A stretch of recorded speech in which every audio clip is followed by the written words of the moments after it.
Ready. All right, hello everybody. We are just a moment early. We're usually late. And then Troy said, "What if we go early?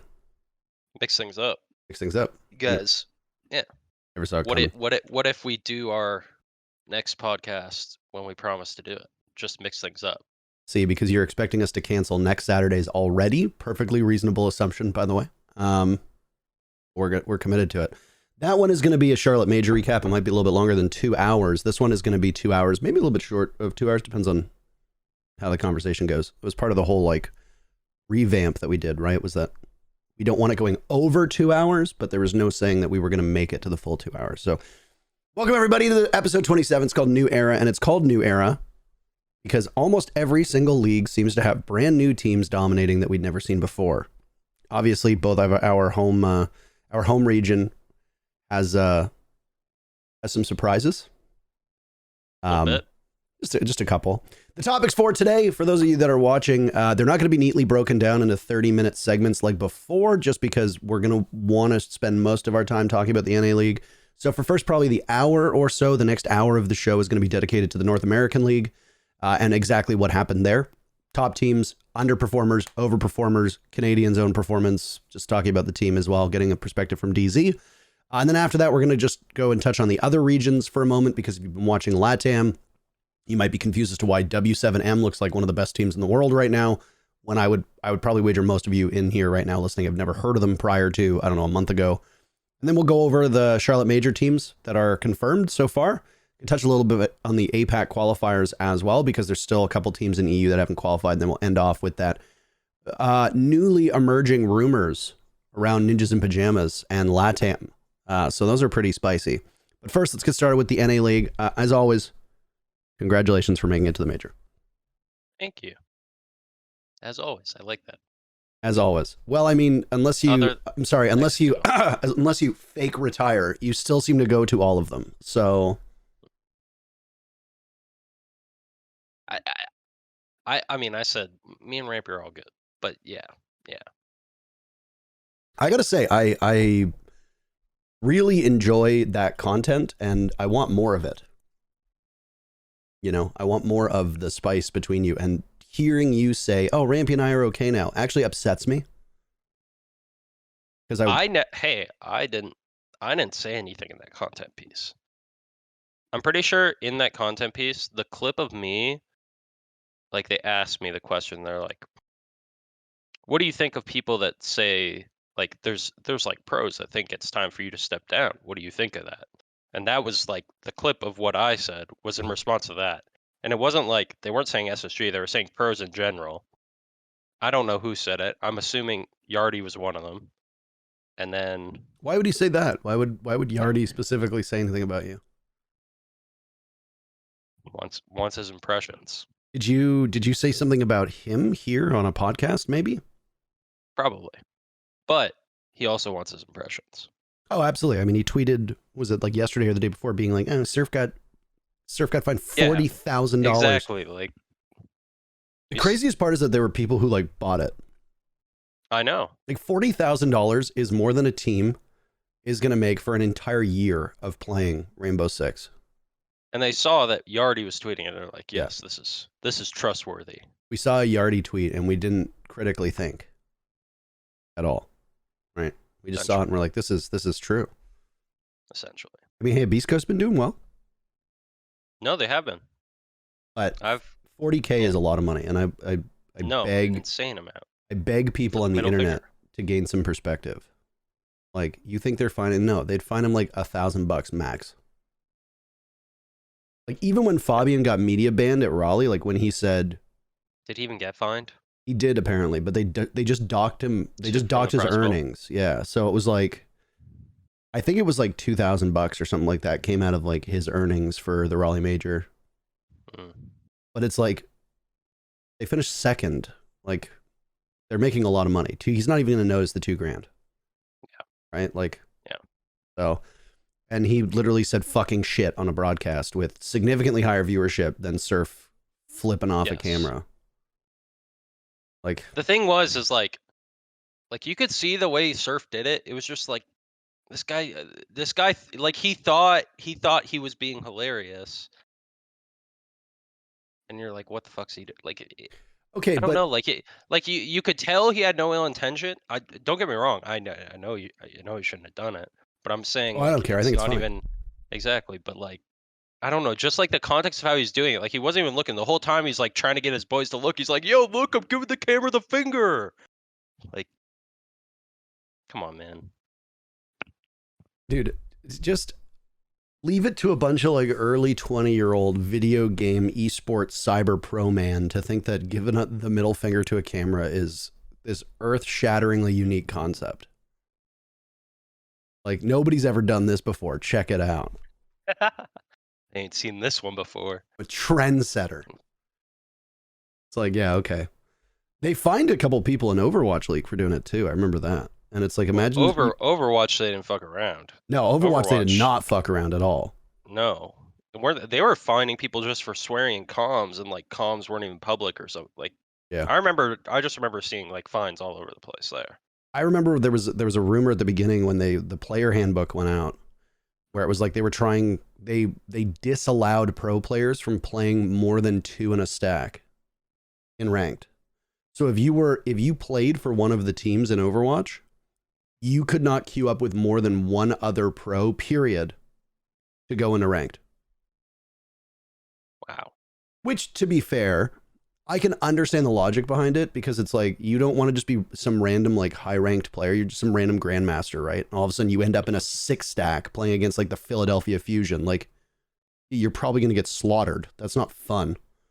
Yeah. But then I mean, we look at Rainbow Six and we get like a 6 or like a 5 stack of pros, and they get beat by fucking Kitten Hugger 123 who drops 11 kills. Yeah, it's just not something that should be in the rule book. Yeah, I agree. It doesn't belong in a rule book. Wasn't there also there was a rule that they floated, I don't think it ever went live, that was like they weren't allowed to stream games that weren't Overwatch or something like that. And then I think everybody like protested. So they're like, yeah, maybe we shouldn't do this. And it's just like, I swear COD had something like that, where it was like I think League had it as well for a period of time, where it's like you couldn't stream a game that wasn't like those, which is kind of crazy. I mean, is nuts.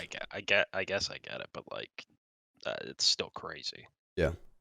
I mean, it's the same with a lot of casters have that in their contract, where you can't cast any game except for your main game. Yeah, I have actually never had that in my contract, and I've specifically made sure that any wording that comes close to that gets taken out.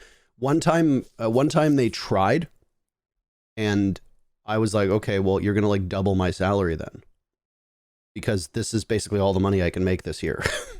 Yeah, like if you're basically denying me the ability to make other money. So if this is all I'm doing this year, then this is not enough. And they were just like, that was just like, I can't even remember what it was, man. I was doing some like side content piece like years ago. And I just remember they were like, yeah, they're like, okay, well, here's the number that we want. And I was like, great, this contract looks really good. And then they were like, then they go, but we want you to post about it every single time on Discord, Instagram, Twitter, and your personal Facebook. And I just said to them, I was like, okay, well, it's $150 a post. So that's an extra $600 an episode. I am happy to do that. But you got to pay for it. And just immediately, and then, so originally I said no. And they're like, well, the company that gave us this contract wants this. And I was like, okay, fine then. If they want it, here's how much it's going to cost. Immediate answer back being like, no, it's fine. You don't need to do it. And I was like, oh, I guess the company didn't want me to do it that hard. Now that we think about it. Now that it actually like costs money. So the crazy shit that people don't realize in contracts, and the same with players, man. How many times a player has sat me down at a LAN and been like, help. And I'm like, I don't know why you're coming to me for help. You need to go to a lawyer. Yeah. This actually, that conversation about contract talk is probably going to come back in our LATAM conversation, because true. I suspect that a big part of why, Fantasy is rumored to be leaving Furia for NIP, or, Keys is doing the same from W7M, is because of how much money. Much money, baby. All right, let's talk about the NA League. First, you made it in by the skin of your teeth. Were I mean, you're obviously not nervous, but what was the mood going into your matchup against Space Station? It was just a stressful season, man. I mean, that's how it always is, though. I guess. I just I feel like I've always cut it close. I know the other guys on the team at DZ have always cut it close with the qualifications. I don't know. It's just stressful. Like every match we lost, it was like, well, that's the end of the, like it felt like the end of the season every time we lost, because it was like we lose. Like when we first lost to Parabellum, it was like OXG, Astralis, and SSG were all already like undefeated. I was like, well, fuck, like we're in a bad spot now. You lost back to back too. You lost to Parabellum and Astralis back to back, same days. Yeah, well, and then we lost the Astralis one. Like 24 hours after each other. Yeah, that one That's was tough. The Astralis one was more devastating because it was like felt that was a freebie. That was a freebie. Was it a freebie because you lost? That was a freebie. No, why would Parabellum not be a freebie? Why would Astralis be a freebie when Astralis only lost once this season? No. Well, no, listen, man, it's just the hindsight feeling of like, you know, our own small mistakes. Where like that stings a lot more. It's like we literally had this game and then we like did some dumb shit this round and gave them a round, kind of thing, right? Whereas the Parabellum game, they showed up more prepared and just smoked us. That was it. True. So they deserve that one, is what it is. I mean, Astralis deserves that one too because they didn't make as many fucking mistakes as us. But it feels a lot worse to lose to your own mistakes. I got to say, your record against the top teams is pretty good. Yeah, I mean, you have not. You actually had a very. I'm looking at every single game. You never confidently beat a single team except for Mirage. Every single game needed 11 rounds or more out of 12. I mean, do you enjoy making your fans suffer severe heart palpitations, or that's Siege though, man? Like, I don't know. I feel like that's Siege. Is it? I feel like it's hard.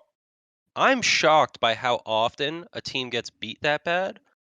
Because in my opinion, with most teams, the gap between your teams isn't that big. Right. Like at the end of the day, if you play Oregon, right, like the other, like the team attacking, like they should be winning the third bomb site more often than not on attack, right? Right. They should steal like one kid's around. Like there's like stuff like that where it's like, I don't know, just like the statistics of the bomb sites, like you should be winning certain rounds, and it should come like somewhat close.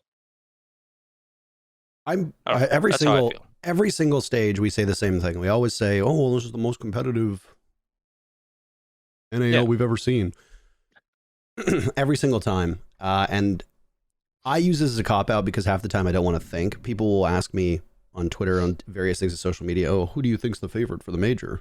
And I'll be like, "I don't know, man. Honestly, like all the teams are so competitive."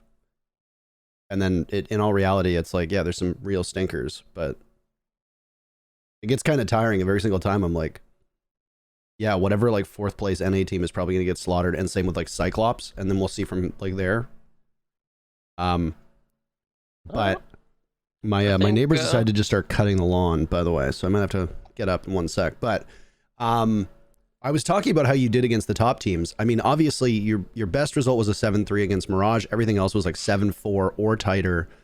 But you kept it close against Xset. You kept it close against Astralis, and you beat OXG. So clearly you do okay. Yeah. I don't know. We felt in control of the Astralis and Xset games too. It was like the Xset one felt a lot like the Astralis one, where it was like we're in control, and then we want to be content creators. And then what? Then we want to be content creators. We troll. All right. The first topic is going to be Astralis.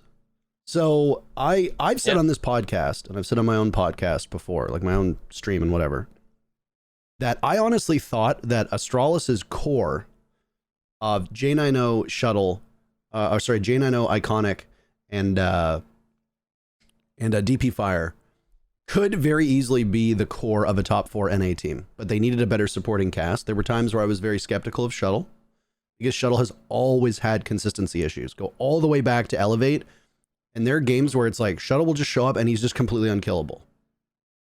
And then there are other games where it's like every single round, Shuttle is somewhere disconnected from the team and he's just a freebie.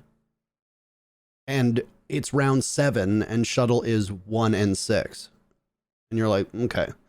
And then, you know, I like Retro a lot, but it had become pretty clear to me over the last like year or so that the sun was setting on Retro's ability to be on a top team. So honestly, what do you think it is about Astralis that propelled them upwards? You think Forest was the secret weapon? I think it was call out. I think it was call out. You think it's that he wears a dress shirt and tie behind the bench every time? I think he knows the game. I think he knew the game when he was on United. I said this when he was on United. I thought he had a decent understanding of the game and he could call the game. But people were like, call it's a bad player though. Sure, but like the guy knew what he was talking about. I think it was Super said that too. Super was went on and on about the old United roster where he said that in terms of performance, he said he felt that Forest was, oh my god, it's getting fucking louder. That Forest was far and away the worst player, and that Call Out mechanically might not have been the greatest player, but like mentally, the dude was the only reason why that team had a fighting chance. I would agree. I mean I think they played as a team, and I think he was a huge part of that.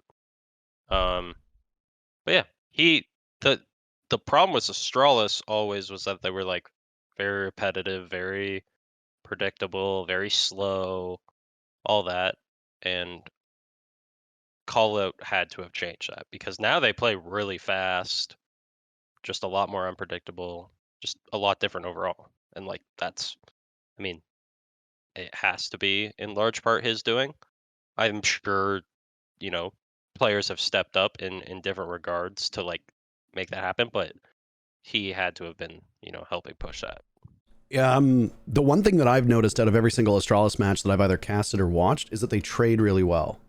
They are always together, which it's like on their own. I've always thought that like Jack, DP Fire, Iconic. I've always thought those guys like individually were quite skilled. You know, 1v1, they're gonna spank you. Just the way it works. But when you put 2 of them back to back, yeah, you're gonna kill Iconic on the entry. Are you gonna kill J90 right after him? Probably not. Yeah. And I don't know if Callout has brought out something better in Shuttle, but I do think that in terms of consistency, I don't know the stats behind Shuttle this stage, and I don't know the stats behind him. Shuttle's been very consistent. Well, so what I've noticed specifically is he's much faster on attack. He's playing with confidence, eh? Like, he always seemed like kind of a shy player. Now he's confident. Would you agree? See, well, I have no idea if it was confidence or not before, but Shuttle wouldn't fucking move. Yeah. Period. He wouldn't help his team, nothing. He was just sitting, waiting for whoever it was to flank or move or whatever. Like, he would just sit and wait in a spot. And no matter what else was happening, he was going to continue to sit and wait in this fucking spot. Yeah.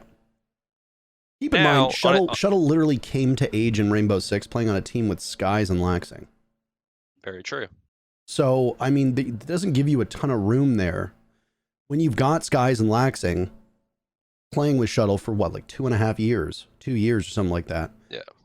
And the key complaint that old team had with England on it, if you recall, was that everybody was just a fucking asshole to each other.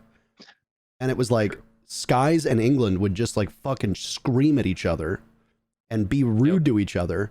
And then there are times where it's like, I've heard stories of like the things that they've said to each other. Like somebody would just like botch a kill and then Skies would just blow up and be like, what are you doing? Like, just sit outside. And it's just like, well, if I'm Shuttle, who is already a very like mild-mannered and quiet guy, he's very, very quiet in real life. People don't know this.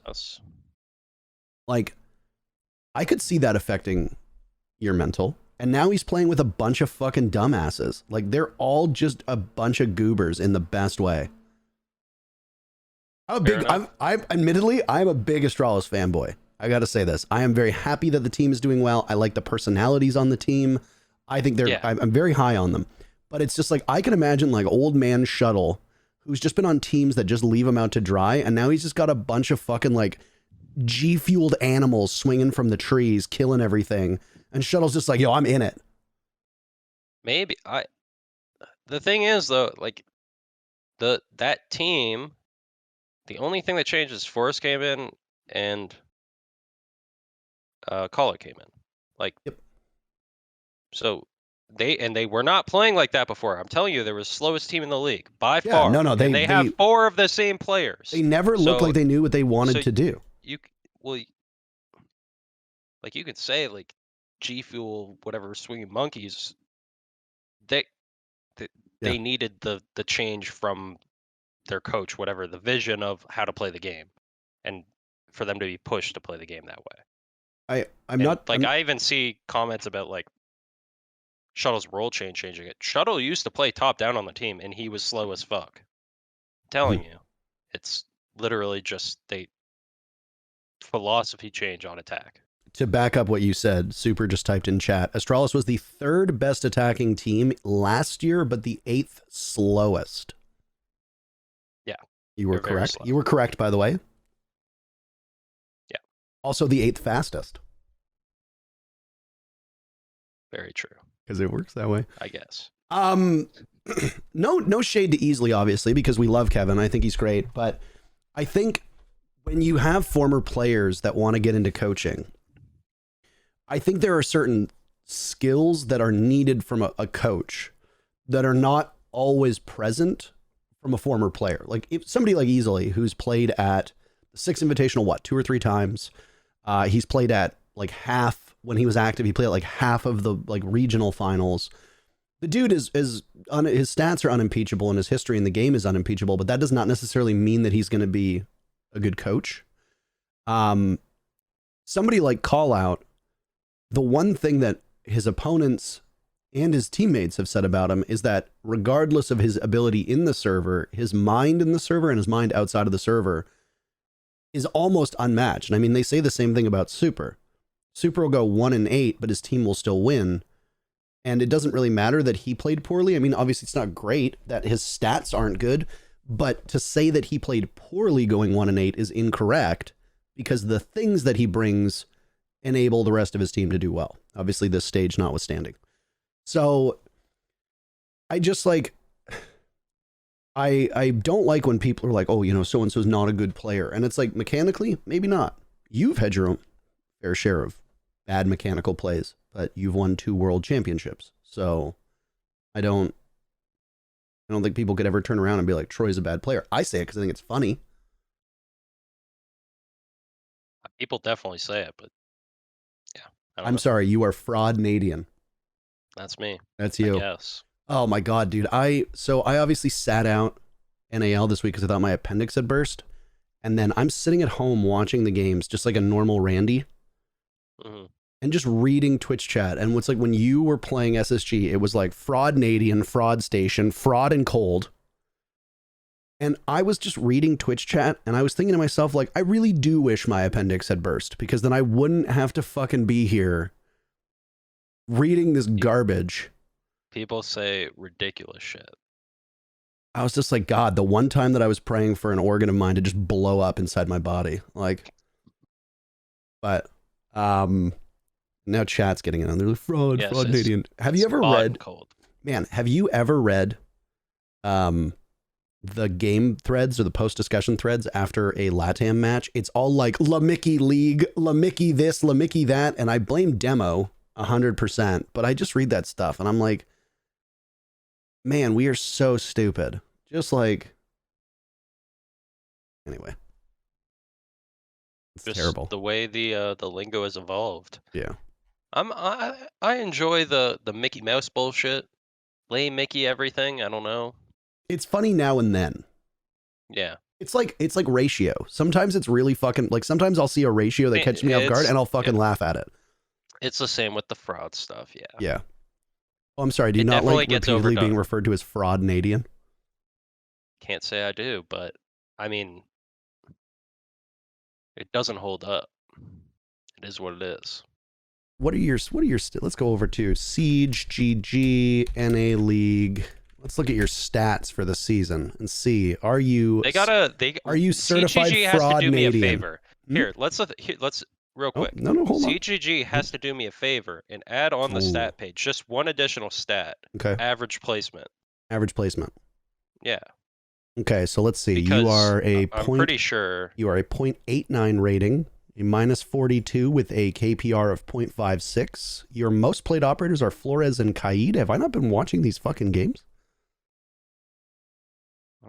yeah, I play a lot of Cade. Less now. I play a lot less Cade now. But you know what? You know what they don't show on there?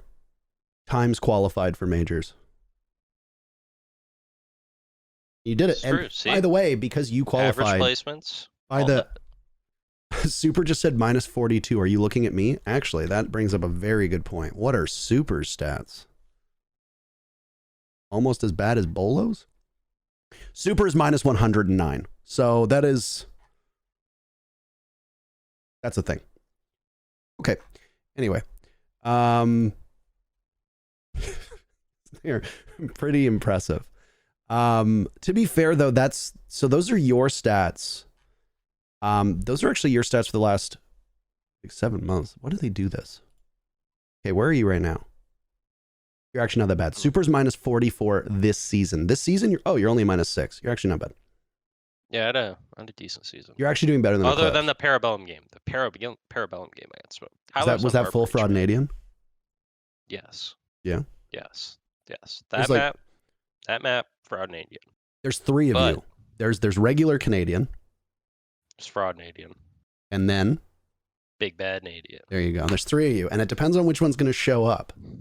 Very true. Is it a Canadian game? Oh, it's a big bad Canadian game today. The moment I saw you walk out on stage with a fucking headband on, I was just like, dude, it's over.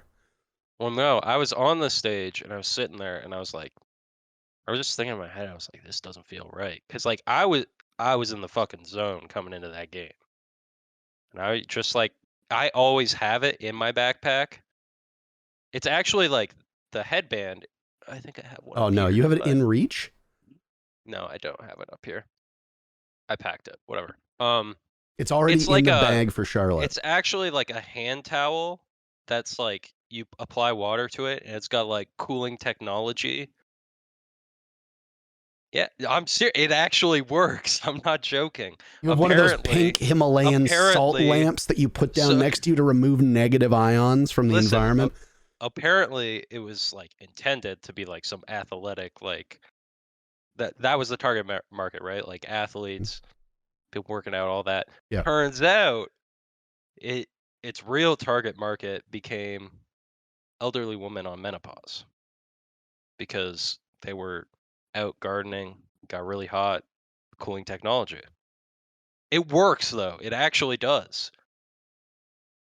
Every night before a big match, I sleep with my pregnancy pillow, which puts me on an angle and allows the blood to flow freely through my body. I wake up better rested.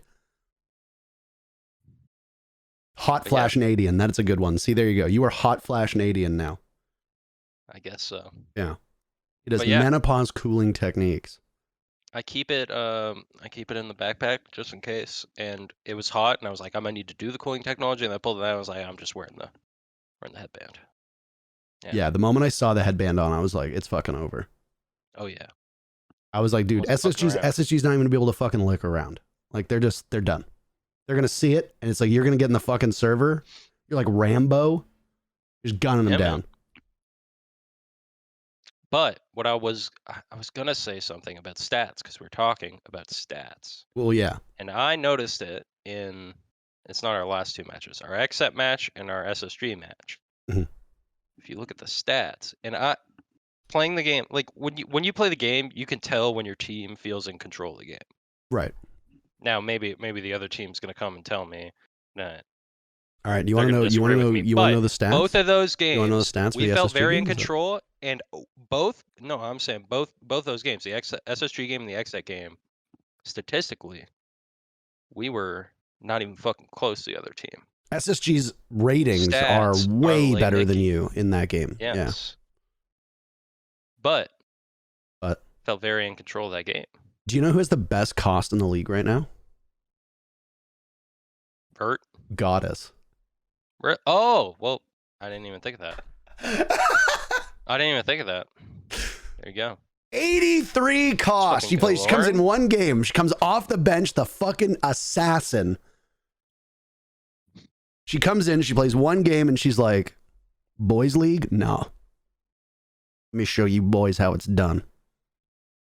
So there you go. Sir. She's the best cost in the league. You know who has the most plants in the game right now? Plants in the league. Oh my god, I can't say his name. Say it. But I know who. Say I it. do know who. Say it. My arch nemesis. Drip Boolin. Drip Boolin. Drip Boolin. He's the most plants in the game. Look at him. Look at the photo he has on Siege GG. There's a he's got the steely-eyed determination, the little curls from underneath his beanie. Pull it up. Look at that. You can't tell me that you don't see that image, and it chills right now. Vertical's been the standout performer for the entire league. Iconic is second in rating.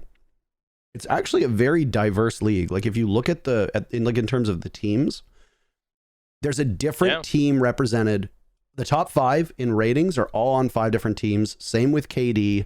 Entry is 4 teams. There's 2 from OXG. Cost is 2 Soniqs, 2 OXG. Clutches, 2 for Parabellum. Rest are different. Plants, rest are different. This again obviously goes to the point that was made about how competitive a league it is. We talked about Astralis a little bit. I agree with you. I think Callout's the secret message or secret weapon. But the thing that I don't like about Callout is he's too gracious. We do those interviews for content pieces in between matches. And when I interviewed Callout, I kept trying to get him to shit talk the other teams, and he wouldn't fucking do it. Gotta lead by example. It was really irritating. He's like, look, man, because he's got like a little bit of a southern accent. He's like, I don't have a problem with any team in the league. I'm out here to play my game. I'm out here to get the team the best results possible. I don't want to say anything bad about them. They're my friends. And I'm just like, dude, shut the fuck up and just be rude. My man. Stop being so nice. Why are you being so goddamn nice? He does some people. And then Iconic's like screaming after a round, you're fucking dog shit. It's like, okay. Some people got to get cooked though. Yardy's got to get cooked. Yeah. Hold on a second. Did Beastcoast beat you? No. I dropped like 14. Was that a statement match? Oh yeah. I said in the huddle right before the game, I've never played a match that meant more. My honor was on the line. Dude, what would have happened to you if Yardy and Beastcoast had to beat you? That would have been tough. We wouldn't have made the major. That's true. That's true. And Beastcoast actually would have been really close to making the major if they'd beat you. Or we wouldn't have lost a game after that.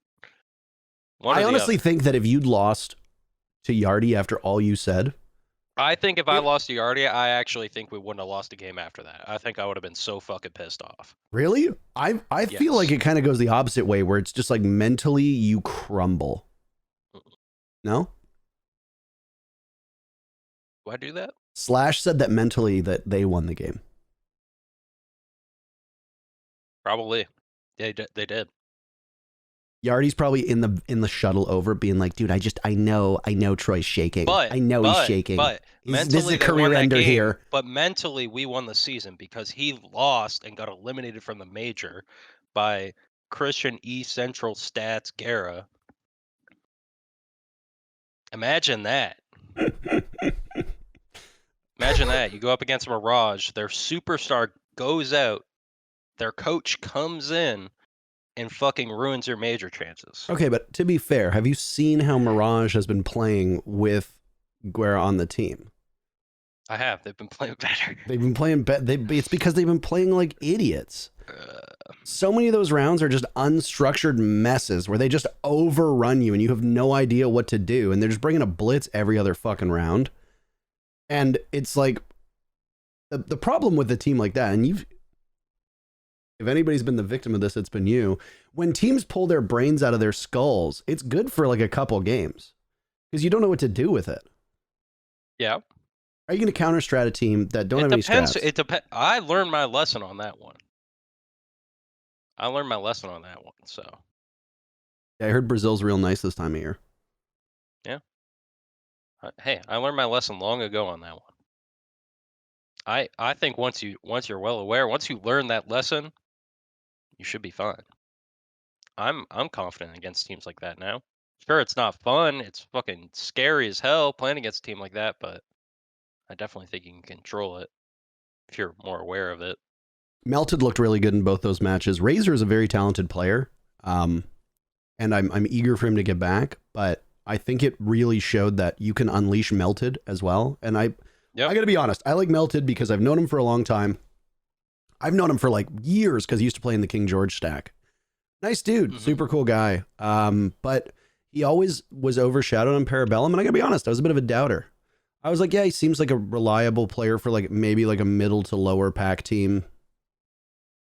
Yeah, he did good. And then his last two matches, I'm like, this guy's got some potential. Like, I think he could actually do well. Maybe he just needs confidence or a role swap. I don't know, but Melted did significantly better, and I was like, yeah, let's go, man. Yes, sir. He's You'd like to see it. You do. All right, next team. Oxygen. Obviously not much to talk about. They got a Newers and Dream. You think they're better than their Yaga Kino days? At the moment. At the moment. So I got thoughts about them always. Give me your thoughts. But so one thing is, I mentioned before, I've always thought there are some fucking honeymoon phase junkies over there. They always right? do that. Yeah. They did it with Kino and Yaga, man. Like they just fucking honeymoon phase. Yeah. Right in there. They love the honeymoon phase, but for the first time ever, they picked up an actual support player with Dream. So I do think that could be a difference maker. I love Dream. But that being said, their later half of the season looked a lot rockier than their first half, which concerns me because is it just another honeymoon phase thing, or have they, kind of figured it out? I don't want to unjustly shine a spotlight on one player.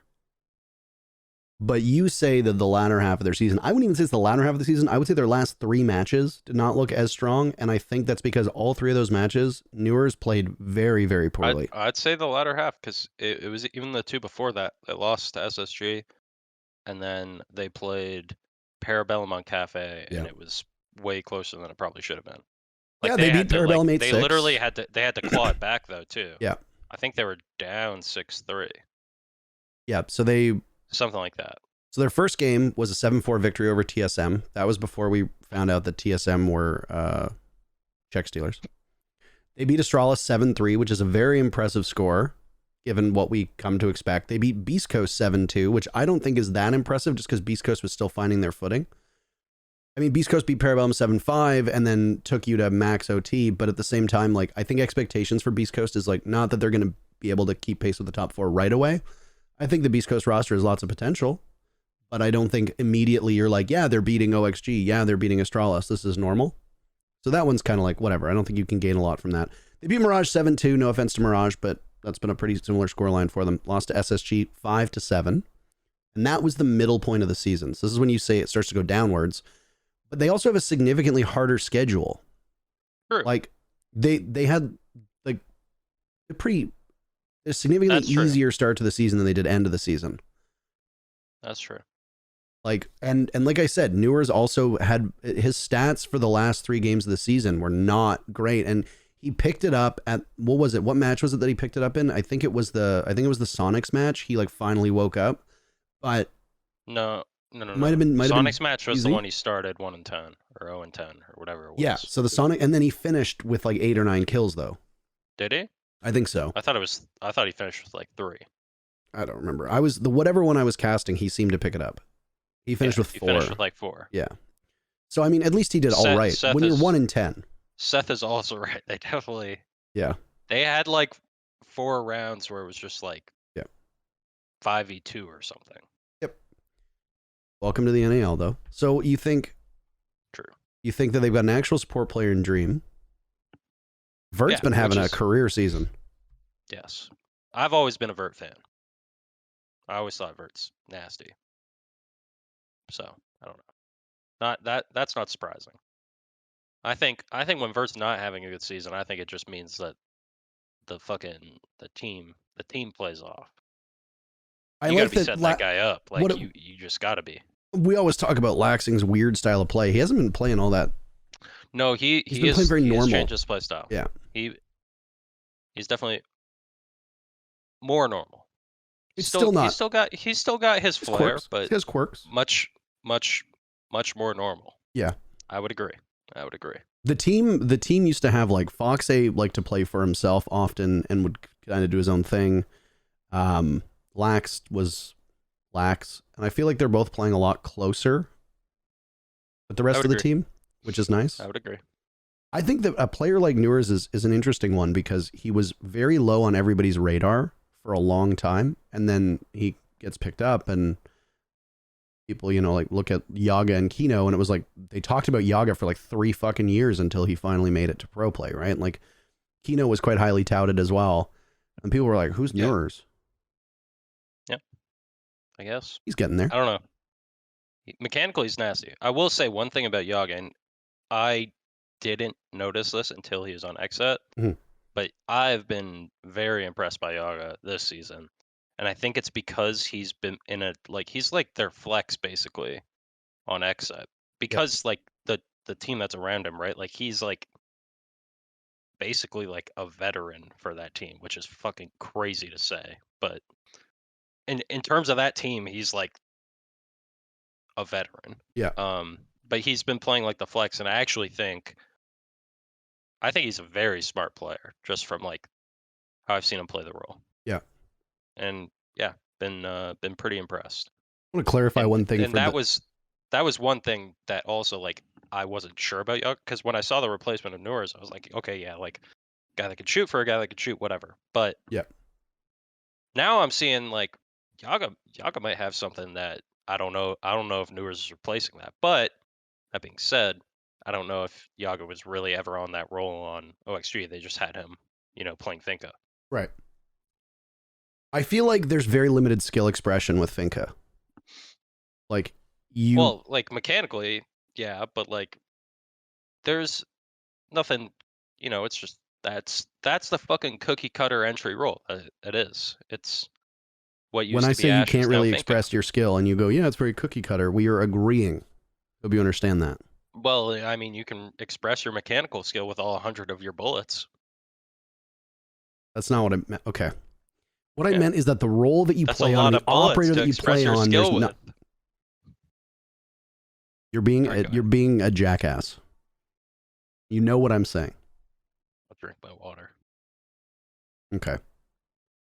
You got 100 reasons for why you can express your skill. If you reload once, you get a failing grade. Like, one thing I wanted to clarify for chat was there's a bunch of big names in here from like the T2 and T3 scene who are like, actually, no, we've known about Newers for a while. When I say nobody knows who Newers is, I'm talking about like the average Rainbow Six enjoyer. You poll like 95% of people who watch pro play and you say, hey, do you know who Newers is? And they're going to say no. The fact that you have like the scouting eyes on for the T2 and Tier 3 scene, and you've got like a fucking compendium of all of Newers' accomplishments, and you're like, well, you remember the Aerial Rise game where he dropped 19 kills? This guy's a fucking T3 slayer. No, that's not what I mean. What I mean is that for the fucking Jack and Sally who put on the TSM versus SSG match and watch one game of pro play a week, they're like, who the fuck is this guy? Yeah, they're like, who the fuck is this guy? That's what they mean. That's what I mean. Love it when the people who like know everything are like, actually no, everybody knows everything. It's like, oh my God. Anyway. Xset. Kind of surprising. Yeah. Quite surprising. Yeah, I would say so. I think I still think Bodega's a clown. Okay. But in the humorous sense, because he's done a good job. But he makes me laugh still. So he's a clown.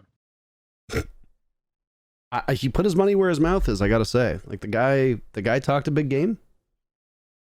Like, I agree. Came in. I agree. He made some people look foolish. The Brazilian takeover happens apiece. What do you think is going to happen to Xset at the major?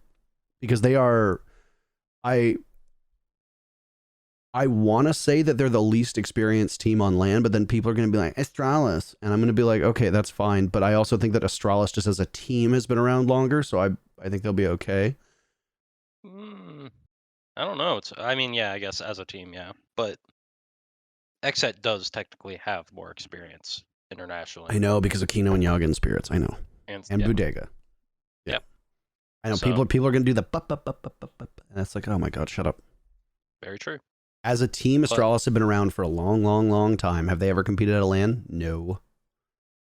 But these are guys that have been veterans of the scene for longer. Somebody just said Xset will get top 16. It's the type of chat that we have. There's only 16 teams there, you fucking clowns. I predict that they'll finish somewhere between 1st and 16th. Oh. Sorry for the NA League. They're not wrong. You're not wrong. I don't know. I think they'll do. It's so hard to say though. Like there's a lot of teams that I think will do good. So keep in mind, this is going to be the first time that roster's playing best of threes. That's the big thing with like, for me. Yeah. Is why it's so difficult to like make a prediction with them or even with Astralis. Is like, okay, how deep is their map pool really? Right. And that's a big part of it too. Is like you don't even know. Like when a new team's coming in playing best ones, you don't even know what their map pool is, so you can't really target ban that much. Like you kind of can, right? Like you can make the assumption that Xset's probably good at Oregon, right? Yeah. Well, it's the only they've played it once and they won it. Well, that, and even beforehand, like you kind of make the assumption, right? They had, they have Bodega as coach. He coached MIBR. MIBR was a good Oregon team. Yeah. They got Yaga and Kino, who are on OXG, who's really good at Oregon. They probably know how to play Oregon, right? Mm-hmm. And then they have skilled players, like, and it's a pretty like default map. Okay, you can make that assumption, but like outside of that, like how many more maps can you assume that kind of stuff for, right? So that's kind of hard to do in best of ones. So Astralis, here's their map pool, made by the way. Assumptions. Here's their map pool for Xset. They played Bank twice, 50-50 record. Played Chalet twice, 50-50 record. Clubhouse twice. I know 50, what their map this pool is for the audience. Okay. God. Bank 50-50, they played it twice. Chalet 50-50, played it twice. Clubhouse 50-50, they played it twice. Villa 50-50, they played it twice. Oregon 100%, they played it once. So, I mean, they played 5 of the 9 maps. But you're looking at the 5 most standard maps in the map pool. There's no skyscraper there. There's no border there. There's no theme park there. Like, they haven't played cafe. Like, I don't know. I mean, I agree with you. They play well on the classic maps. But even then, like best of threes, you have to account for other teams' map pools and the way that other regions are going to play. Exactly. Like you got 4 maps you don't play. One of those is getting picked on you. Yep. You don't have a choice. Right. They're going to bring it out. And the thing is that what are the maps that are missing? It's cafe is missing, border is missing, skyscraper's missing, theme park is missing. Theme. Sorry? Yeah, I was going to say theme. And there's one more that I'm forgetting now because I always forget the 9 map pool. Not console, it's not coastline. I always forget the fucking maps.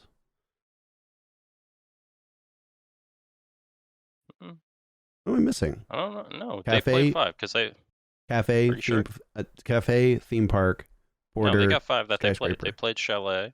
Yeah, so that is. Yeah, that is all 9. They played Club. Yeah, it's all 9. Played Oregon. Yep. So yeah, so the 4 maps they haven't played are cafe and then the 3 new ones. Cafe is a very staple map. Why have they not played it? Are they banning it all the time? Are they getting it banned against them? There are teams that are going to pull out a cafe on you unless you permaban it. Right? Like, I think that like skyscraper and theme park are a bit of a coin toss. There are some teams that really like just going absolutely fucking wild on border. I feel like Xset could be a good border team, but who knows if they play it, right? No comment. Well, I mean, if you scrim them, then you know the answer to that question, but it was a rhetorical question. You don't need to be like, yeah, we actually scrimmed them and we beat them 7-0. Yeah, you don't know their map pool, bro? Yeah, I'm sorry that I'm not. Everyone knows their map pool. Come on. I'm sorry that I'm not intimately aware of the maps that they conceal and only bring out in scrims. How dare I? What do you think the result for? Let's focus on the two new teams. Astralis and Xset make it to the show. I keep on calling it the fucking Raleigh Major. Why have there been two fucking American majors and they're both in the same fucking state? Like, anyway, not even the same state. They're like, yeah, let's make it so that if you just stayed in Raleigh for the last 3 years, you could fucking drive there. Like, you could have you could have started the moment that the Raleigh Major ended. You could have walked to Charlotte by now. You could have walked there in like a month. I don't know. Anyway. What do you think the expectations are for Astralis and Xset, given that they're new teams? Their expectations? What do you think the expectations are? Like what I expect of them or what I think they expect of themselves? Right. Wait, you didn't either. I said, okay. What do you think of them? And what do you think that they... I mean, every team is going to go in being like, yeah, we want to win. Yeah. But I don't know. What do you think is going to happen? Well, let's actually wait and talk about this for the Charlotte Major thing, because there's more to talk about. It's hard to say. Depends on the other teams. How many teams do we know? There's still a bunch more teams we need. I think there's 13. Right? I think 13 teams are. I guess we're only missing Europe, right?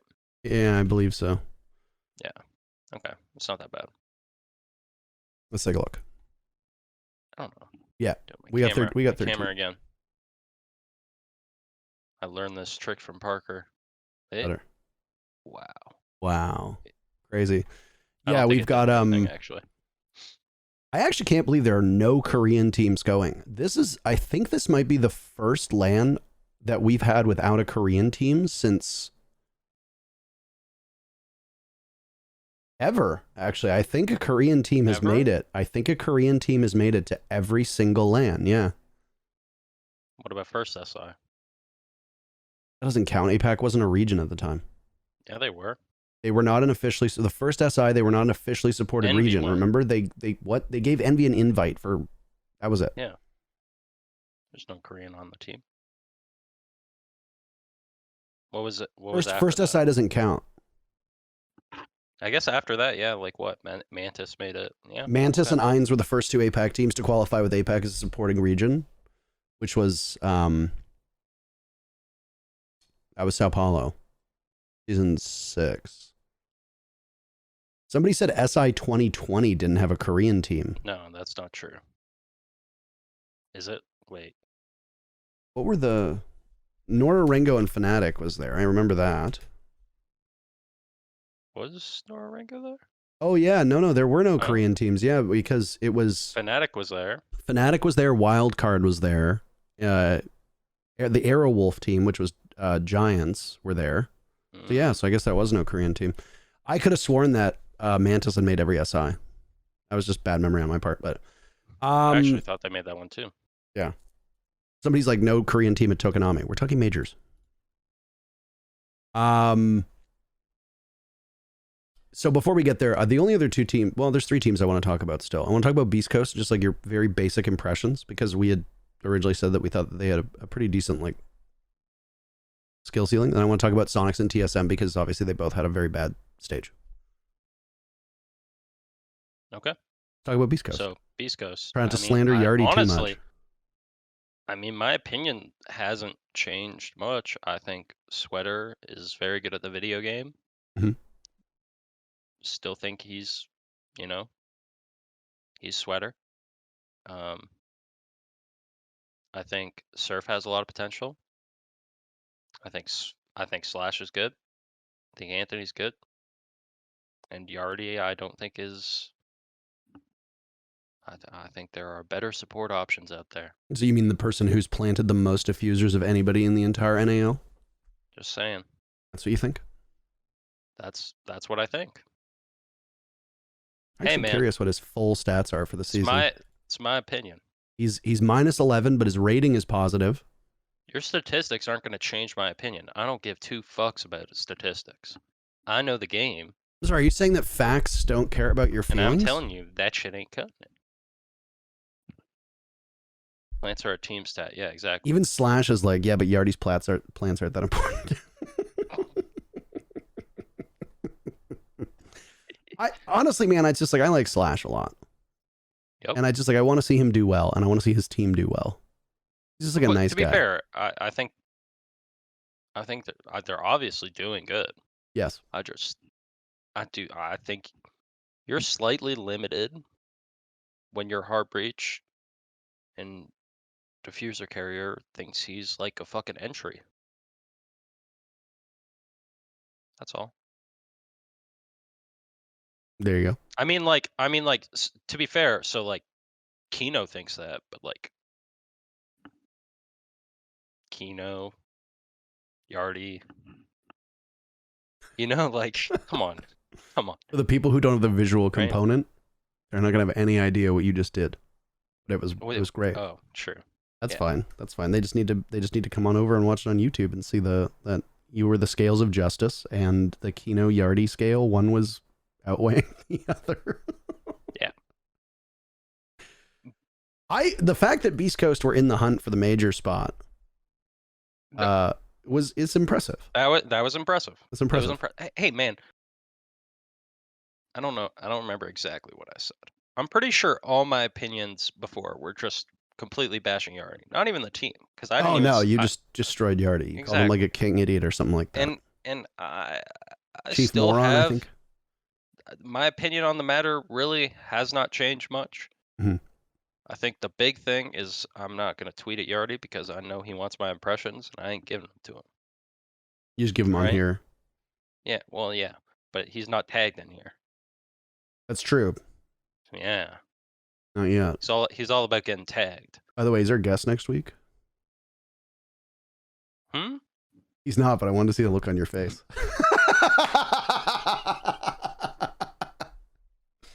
Oh. Anyways, opinion hasn't really changed on the matter. I think, honestly, Sweater did. I kind of knew Sweater was capable of that, but I didn't think he would perform that well right away. But he did. Sweater popped up. I'm actually most impressed with Surf on that team. Surf is the person who's impressed me the most. Surf had a fucking crazy season, and I didn't expect that. Like I thought Surf was pretty good, but like he had a fucking crazy season. Yep. So yeah, he's not that far off of Sweater's stats either. So I mean, it's like Sweater's got 84 kills, he's plus 14. Surf's 79 kills, plus 9. Surf's cost is a little bit better. Yep. That's about it. Like, Surf has really impressed me. I do think,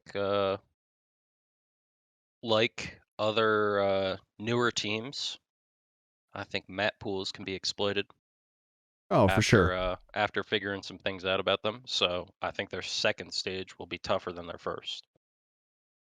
That's just the nature of a new team. I think the first stage is way easier than the second. That's how it goes. Well, they don't know who you are. The first couple games are easy because it's like you can't counter strat them. You don't know how they're going to play. You don't know what their map pool is.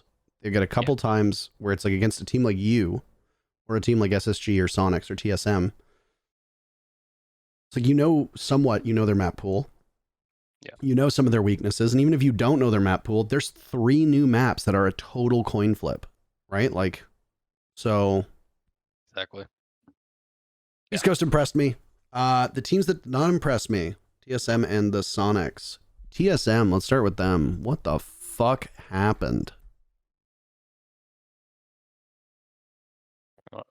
I don't really know. I mean, from like interviews and stuff they've said, it sounds like a little burnout action, which that happens.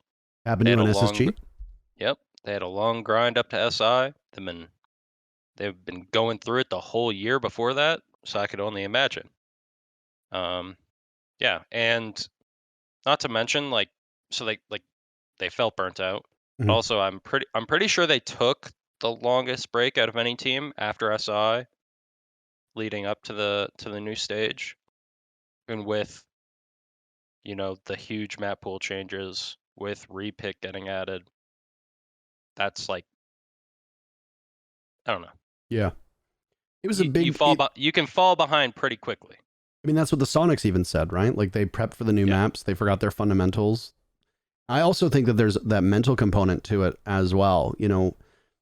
Trying not to look too much into the body language and all of that. But it's like TSM, when they get on the stage, they don't look like themselves. They look just like mentally defeated immediately. They look super unenthused. Olo in particular, who doesn't usually show a ton of emotion, just looks like he does not want to be there. Which, with the stats this season, like I don't blame him. Yeah. You know?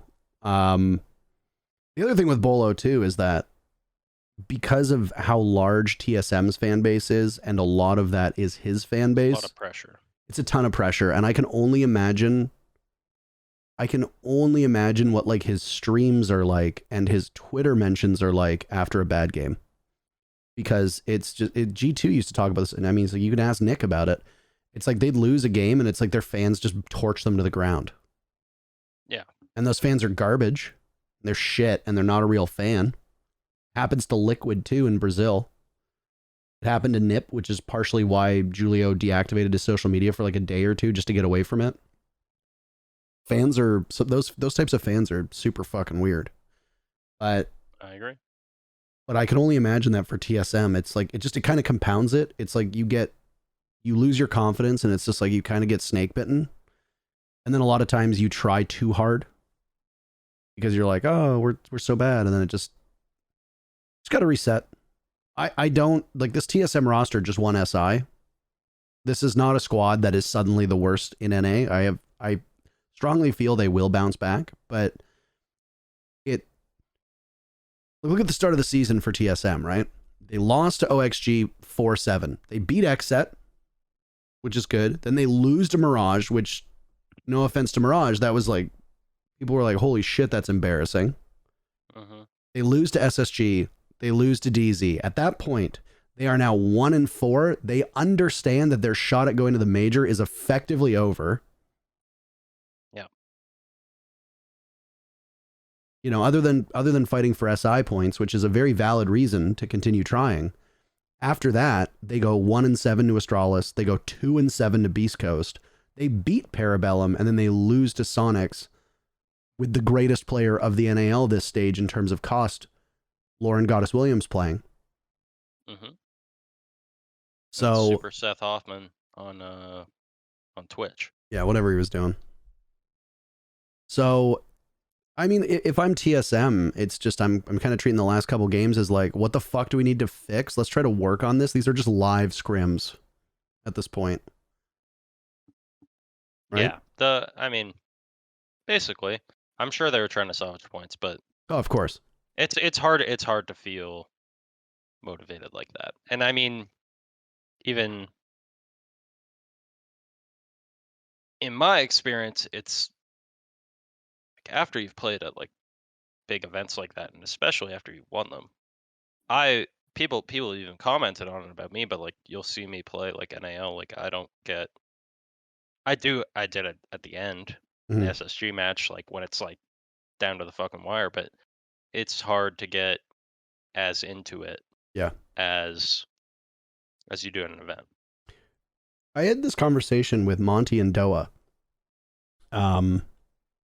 which is a very weird thing. Go back 3 years and watch me say that out loud, and I'd be like, wait, what the fuck? What are they doing in Rainbow Six? Anyway, I had the conversation with Monty and Doa, and we were talking about the NA finals last year, right? You guys versus the Soniqs. And it was what? It was SSG and OXG were the other two teams, right?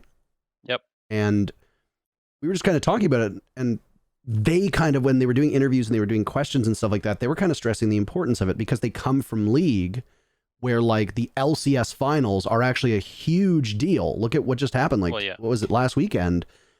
You know, they went down to Texas. There was thousands of people in the crowd and it was everywhere. Yeah. And people were like, this is fucking insane. But whereas it's like the NA finals, most of the NA teams don't even give a shit. Like I remember USN, half the teams would go to USN and just be like, yeah, we just go on a free trip to Vegas to drink.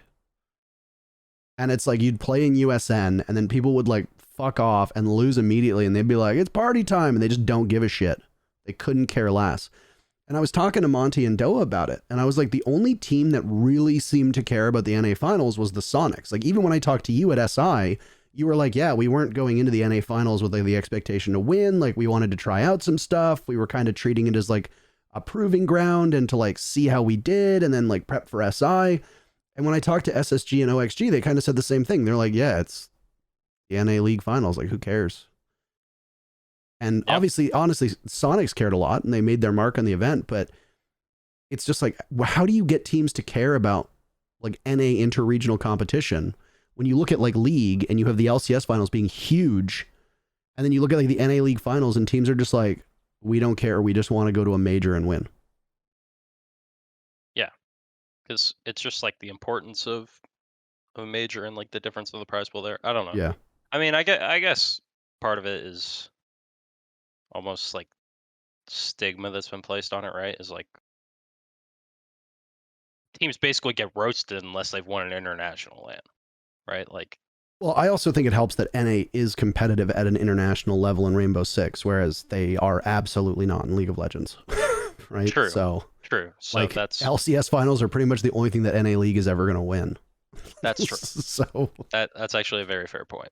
You know? But I think so. A big part of it has always been the timing of it too. Is that it's right before SI, basically. yeah. So, like, I actually don't think it was as bad this year, because it was a bit earlier. Yeah. I want to say This than it has been November. before. I was like 3 months. It was like end of November, beginning of December. It was like 3 months before Yeah. SI, 2 months before SI. I think either way, but I think the timing of it felt a bit better. But Yeah. I don't know. I mean,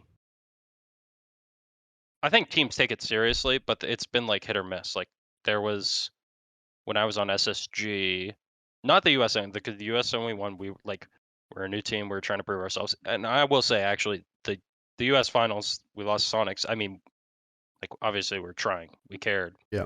It wasn't like we gotta fucking win this event. This is a huge deal. It was this is a good time to play, best of threes against good teams That are going to SI. in a serious environment. Yeah. Yeah, and like continue to improve because we just got fucking smoked at the Sweden major, right? Like we want to improve more. Yep. So for that sake, it was great for us. But yeah, like as far as like the prestige of the event, yeah, it's not the same. And it even felt the same like on SSG when we won USN. It was the same thing where it was like we wanted to win. We wanted to use the event to like continue to improve. Well, USN But- fucking sucked ass anyway. It was a stupid vanity project that shouldn't have ever existed. All right. USN was what, like, I'm sorry. I remember when ESL approached us and they're like, yeah, they want to do USN. And I'm like, how does it differ from NA Pro League? And they're like, oh, Yeah. Canadians can't compete. And I was like, Well, that's it. And they're like, yeah, they're going to have a whole different league structure. It's going to be on Friday nights, which means that you have no social life. And then the teams that are competing in Pro League for spots to go to majors and finals will then also have to compete in USN for one event at the end of the year. And I was like, this is completely fucking worthless. Why are you doing this? I was like, why don't you just like have some kind of like internal seeding for NA Pro League, and then like at the end of the year take like the top 4 teams from like the cumulative year and then just have like them play at a LAN. Like I don't get why you're doing like why are you essentially doing like a second NA Pro League. And then I remember reading like some internal memo from like the person whose brainchild this thing was, and then they're like, we want it to be seen as on par with Pro League. And I'm like, bro, you've got like teams of like tier 3 shitters jumping out of fucking windows playing up against like Rogue, who are not trying at all. I got in trouble once because somebody in Twitch chat, it was like Rogue versus some team that was literally thrown together for USN. And Rogue 2-0'd them. I think Rogue dropped a single round. It was like 14-1 or 12-1. And somebody in chat was like, asked a very honest question. They're like, in a situation like this, does Rogue actually try their hardest? And I responded being like, no. Like, I was like, against lower tiered teams, Rogue isn't going to be busting out all of their best strats. I was like, they're obviously not going to lose, or at least try to lose, but they're going to take it easy, maybe try to refine some things. But other than that, like, no, if you can save your best, then you're going to do that. And somebody who doesn't work at Ubisoft anymore, like literally screen capped that and sent like an email to all of like ESL and was like, can we not have our casters disparage our leagues? And I just fucking cracked up laughing. And I was like, this is such a joke.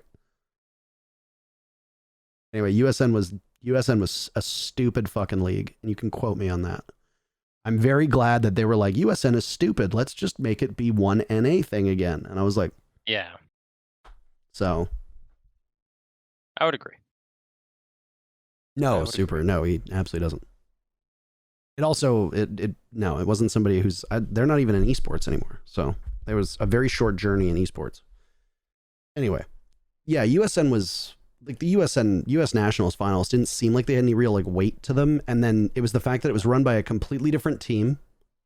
And as was pointed out by Diamondback, it's like the US Nationals were the same. Like they didn't connect you to anything. You didn't get anything for them. It literally was like you got a trophy for a league that was created to give you a trophy. And then you got a little bit of money. Very true. And that your match was preceded by the US Navy versus the US Air Force. So that was it. Yeah, it was. I enjoyed playing at the events, but yeah, I enjoyed drinking at mean the much. events. they don't mean much. And yeah, the U.S. finals doesn't feel a ton different because again, for the NA same finals. reasons, it's I like mean, we have to NA be, finals. we Sorry, have to be very sorry. careful with the NA branding finals. here. Sorry, NA No, that's finals okay. doesn't feel a lot different, and it's for the same reasons. Like, yeah, it's not tied to SI. Like, you don't get more SI points. It's not going to affect you going to SI. Yeah. I think it's just like you pointed out, it's the proximity, right? The biggest event of the year is in February. You want to do a conclusion of the year prior in December, that's fine, but realize that every team that's qualified for the Six Invitational has one thing on their mind. Yeah. And it's doing well at SI. And if that means absolutely torpedoing a regional finals to then do a TSM and win SI, TSM didn't even Teams will fucking do it. TSM didn't even fucking make it to the NA League finals. Like, yeah. So it's just, yeah, I think that there's very much a way to do like an NA finals that works. And I like the NA finals, like the system that we had. My criticisms, by the way, that I said were stupid was the USN, which is a system that doesn't exist anymore.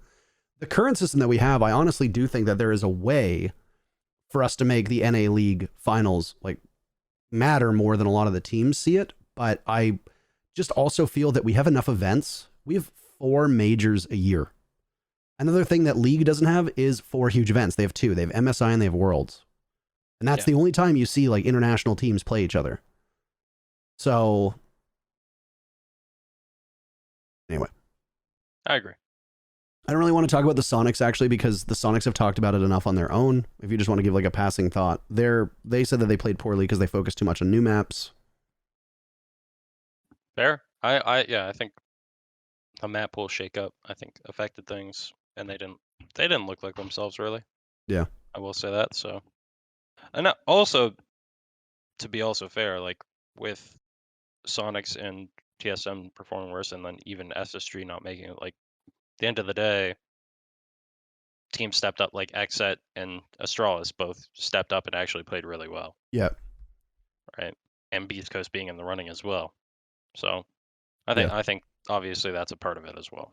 If we did, by the way, if we did an NA finals right now with the top 6 teams, where it's you give a bye to Astralis and OXG, and then you have Dark Zero play Beast Coast and Xset play Space Station, and then the winners play Astralis and OXG in the next bracket, I actually think that would be a really fucking good event.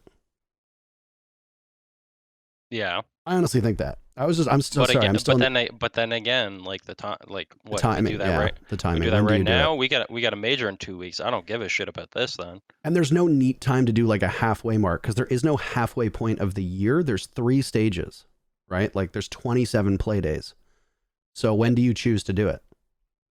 I mean, I suppose you could do it in the fall/winter whenever stage 3 ends, but you've also got like presumably keeping to the same timeline. We have another major and that's probably gonna be in November. So yeah, you have to do it. You would have to do it right after November major, but then even then, right? Yeah. All of a sudden, a team that performs well at the November major may give less of a shit about that finals now because they just grinded through a tournament. Yeah. They're happy with how they placed there. They want a little break. Yeah. Yeah. I mean, it is also entirely possible that what I referenced about like that little tournament, that you could do that to determine the major, right? 6 teams go in, the 2 teams that finish go to the major. I don't know. Or 4 teams that go to the major. I don't fucking know. Anyway, I don't care. Do you want to talk about any of the other teams? I don't really think all the other teams seem like they've been talked to death. Like Parabellum is like they exist. Mirage just obviously had a lackluster season. SSG is like competitive, but they're having some issues. Yeah, I don't know. I don't think there's a ton to add. I think you summed it up pretty well there. Thanks, dude.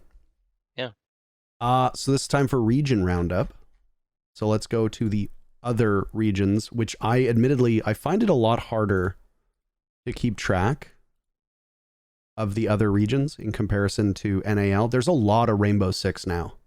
There is. Like when I was, I gotta say, like once we moved out of Poland, my ability to keep track of like the top level has greatly decreased.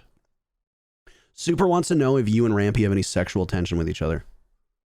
Can't say so. There you go. So right now, Copa Elite 6, teams that are not from Brazil went in and they did not do well, which is a shocker. The gulf between the like other Latin America teams in Mexico and in the rest of South America versus the Brazilian teams is not a gulf. It's a fucking canyon. And I mean, it sucks because it would be cool to see like an Argentinian or a Chilean or a Mexican team actually make it. But it's just like you're just fed to the, you know, the meat grinder of every other Brazilian team. And yeah, there might be a fluke map or two, but other than that, it's like the Brazilian teams are almost always in control. Like it's going to be tough to make that. Yeah. At least they get a shot. That's true. But yeah. W7M suffered their first major loss, which was against Team Liquid in the upper bracket finals. Guess what? The rematch is Liquid versus W7M. Is it tomorrow? Right? I think it's tomorrow. Yep, it's in 20 hours and 44 minutes from now. So it is May 1st at noon Eastern. The rest of you can all do your own math for that one.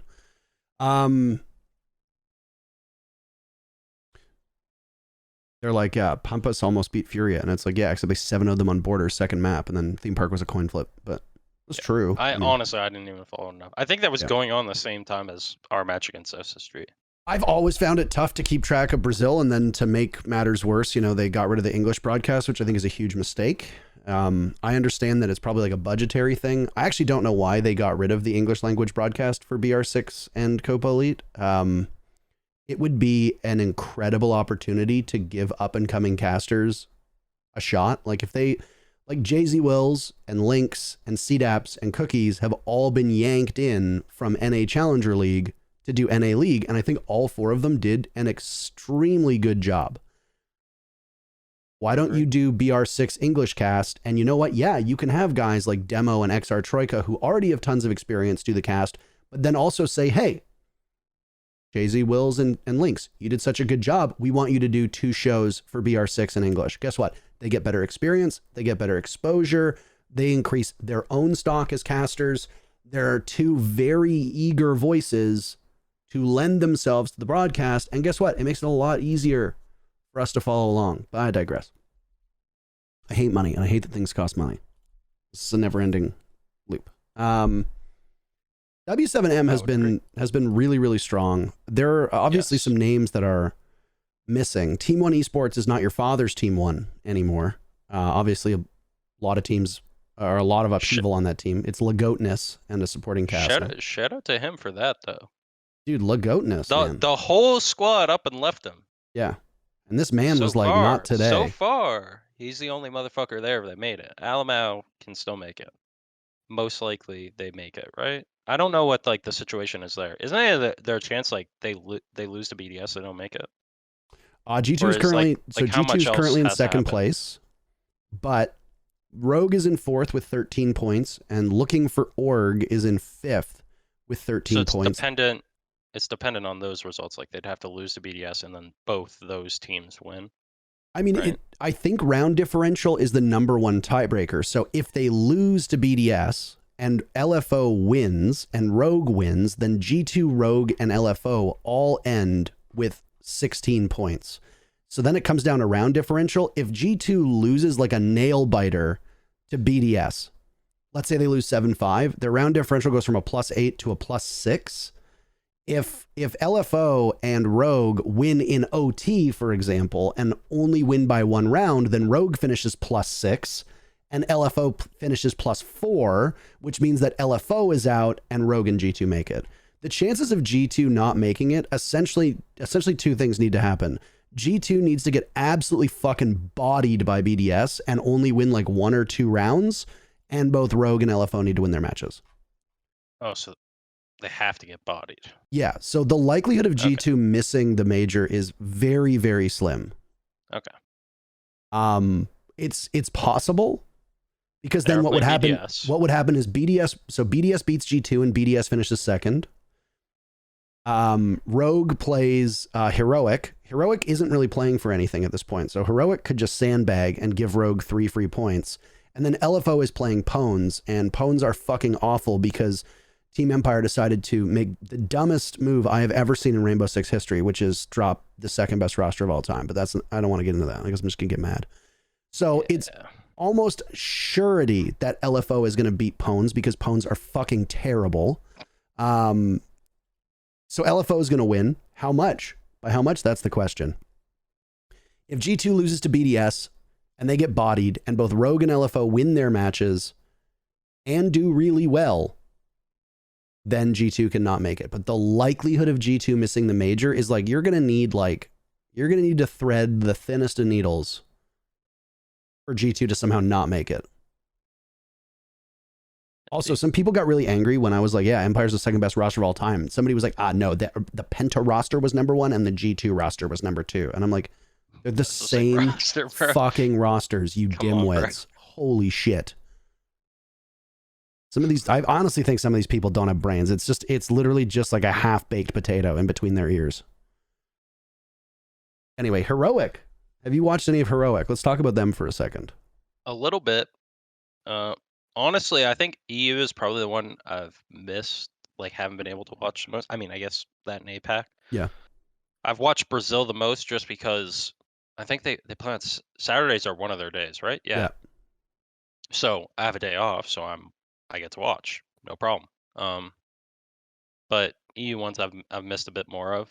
But honestly, Heroic, I've thought for a while that they've been pretty solid. Since I scrimmed them, I think it was SI 2021. We scrimmed them when we were there, just playing online, and I was impressed by. They had Kendra on the roster then, and even that, like then, I was impressed by how they played, and then obviously Uno coming back, and what a fucking season! Come back, first team qualify for the major, clean fucking season. Yeah, pick up Benja, pick up Uno. Yeah, they've been good. They've been solid. But yeah, they have really good players. And for people who don't know, that's the old Kavana roster. For people who haven't followed along. Yes. Yeah. But yeah, I don't have a ton to say about them right now. I mean, I like the guys on the team. Mr. Officer is another clown. Do you not like clown? him? Clown isn't a bad thing. No, he just makes me laugh. I like him. He's a clown. Iconic as a clown. Bodega's a clown. Mr. Officer's a clown. I feel like saying they're having clown fun. comes with negative connotation. I know it kind of does. Not really. Okay. They're up there having a good time, entertaining the people. Right? I think Mr. Officer is kind of a nice dude. You see, Yardy's not okay. Yardy's a clown, but Yardy's like. Is Yardy nice? Yardy's extra negative connotation clown. So he's a bad clown. Bad clown. Okay. But I'm still laughing. By the way, me saying that about I'll stop saying the clown shit. Okay, they're not clowns. They're not clowns. Me saying that, by the way, about the people who were like, and G2 and Penta were different rosters. Somebody got very upset in the chat, and I just want to say that if you got upset by that you are a loser, and that I very much enjoy how upset you got by it. What should I call them? Court jesters? Is that better? Like they're. That's actually a tough question to be. I know what you're saying. They have antics. Yeah. They have antics. They do. Yeah. There's no denying it. I'd assume they'll admit it. So when you say clown, but I respect them. I see a clown as somebody who just is like a sucker for abuse, who's just like, they're like, clown is not a good term. If you want to say clown, but in a good way, I would say they're a character. They're a character. They're Like characters. Mr. Officer, he's a character. That guy's a character. Yeah, and I don't think there's anything wrong with that. I think you say it's a very neutral term. All right, fine. No more clowning. I mean, you can call them a clown if you want to call it. There's a distinction to be made. Some can be clowns and some can be characters. That's the way it works. All right. Yeah, there you go. All right. EU has been very exciting to watch. It's kind of mirrored NA. People are like, oh, EU is so competitive. And it's like, there were 6 teams in the hunt. There's 7 teams in the hunt for a major spot with 2 play days left or 3 play days left or whatever. Like, yeah, NA was quite competitive too. And obviously EU looks competitive because second place is 16 points. And 6th place is 12. Obviously, like, so there's still 17 on the last play day. There's 6 teams that are competing for the final 3 spots. I think the big reason that it's maybe not getting as much hype is a lot of the teams that are competing for spots aren't like, I don't know, like the super story, because you literally lost like what currently would have been Europe's like most storied team. Yeah. Right? Like G2 isn't fucking G2 anymore. G2's not G2. They're a fan favorite, but like right now, like BDS is their most storied team. And it would have been Empire, but they're gone. Yeah, I was gonna say, I think the old Empire squad was. I'm saying now currently it is because the old Empire squad's not there. I think there's a couple things with EU, but I'll jump in after you're done your point. Sorry. It's just I feel like there's not as much interest in like the teams that may and may not make it, just because they're all kind of newer teams, right? Yeah. Heroic made it; they're a new team. Sure, it's great, but like, it's not the same level of hype, I guess, as like, and especially with the teams that might make it, it's like there's not the same level of hype of like LFO barely making it as like for NA, right? It was like literally between us and SSG playing the last match to decide who makes it, and both of us are teams that have made like every major. Yeah. I think there's a couple of things with Europe. I think number one, obviously the global conflict that's going on over there, I think does kind of overshadow all of this. I think that's something that's fair to say. And I mean, obviously that real world events also had an impact with both Outsiders and Pones being unable to play under their regular names. Mm-hmm. Outsiders being Virtus Pro, Pones being Team Empire. I think that the season starting off with Empire dropping that roster honestly, I'm not even gonna lie, it literally killed my interest in watching EUL. After SI, I was like, okay, here's the landscape. G2 has a whole new roster. They've imported Alimau. This is going to be exciting to see how it goes. A lot of people don't like Alimau's antics. A lot of people think that he talks too fucking much. He whined nonstop after SI 2022. There are so many people who want to see him get knocked down a peg. But that's going to be great because he's just going to suck it up and he's going to use it to be stronger, and it's going to be a great storyline. You've got Empire, who yet again fall short of winning SI. They're going to be super hungry, and at the time, they were going to make a potential some moves to the team, or move to the team rather, and then the team ended up making a move which dumped their 4 best players. You got BDS, who were the first team eliminated from SI 2022. They're going to be coming back with a vengeance. And then you've got like this Kavana Gaming roster getting picked up by Heroic. They're all kind of newer players that people don't really know about. Then they add Uno to the roster, and it's like they've got a ton of potential. EU was so exciting, but then Vitality leaves. It's like now you've got LFO. You've got 3 orgs in Europe that aren't orgs. You've got a lot of big names either playing on bad teams or outright retiring. And then you've got the Empire debacle. And it's like, so now what do you have? You have a European league that is very fractured by region. You've got an EU league where a lot of the big personalities are not on top teams anymore. And then, of course, you've got the fact that there's 3 orgs that people don't care about and aren't really there to cheer for. And arguably the first or second most popular team in Europe just all literally got dumped, and now they're all just free agents. And after all of that happened, I was like, I don't really care about what happens in the EU League. Like, I'll watch it because I Yeah. enjoy it, but it's like I don't have any interest in like the storylines. The only thing I like is I like Uno and Kanto doing well again. That's it. That's all I care about right now in EU. That's literally it. Kind of agree. Yeah. It definitely just doesn't feel as exciting. Yeah, it just kind of feels like, we're waiting for things to return to normal for EU to get back on the same footing. Yeah. Yeah. LATAM is exciting for all the reasons. I've always considered LATAM to be a very exciting region. Seeing, MIBR do well. I was not super hot on MIBR at SI. I thought that out of all the final teams, MIBR was like the one team that I just did not care about. I didn't think their storyline was very compelling. I don't know. But now that, they're back to the team that a lot of people think they are. They literally played in the open quals at the event. Yeah. What's not compelling about that storyline? Lots of teams make it through. Hey man, I didn't care about Parabellum 2 years ago and they won the NA quals. Sometimes you just don't care about teams, man. It's not going to affect how you cast them. It's not going to affect how you cheer for them. It's not going to affect the casting or anything like that. It's just like if I was not a caster and I was sitting watching SI, there are obviously teams I don't care about. Just as I'm sure you also don't care about certain teams if you're like, Yeah. Fair. Right? Not to mention the fact that like if I've obviously always wanted to cast Brazil winning. We did that back in Mexico. Team 1 was an exciting team. It's like I've been invested in Brazil for so long that it's hard for me to shake I've been casting Nip, Liquid, and FaZe since the dawn of time. And all of a sudden it's like MIBR is competing for my attention. And I'm like, no.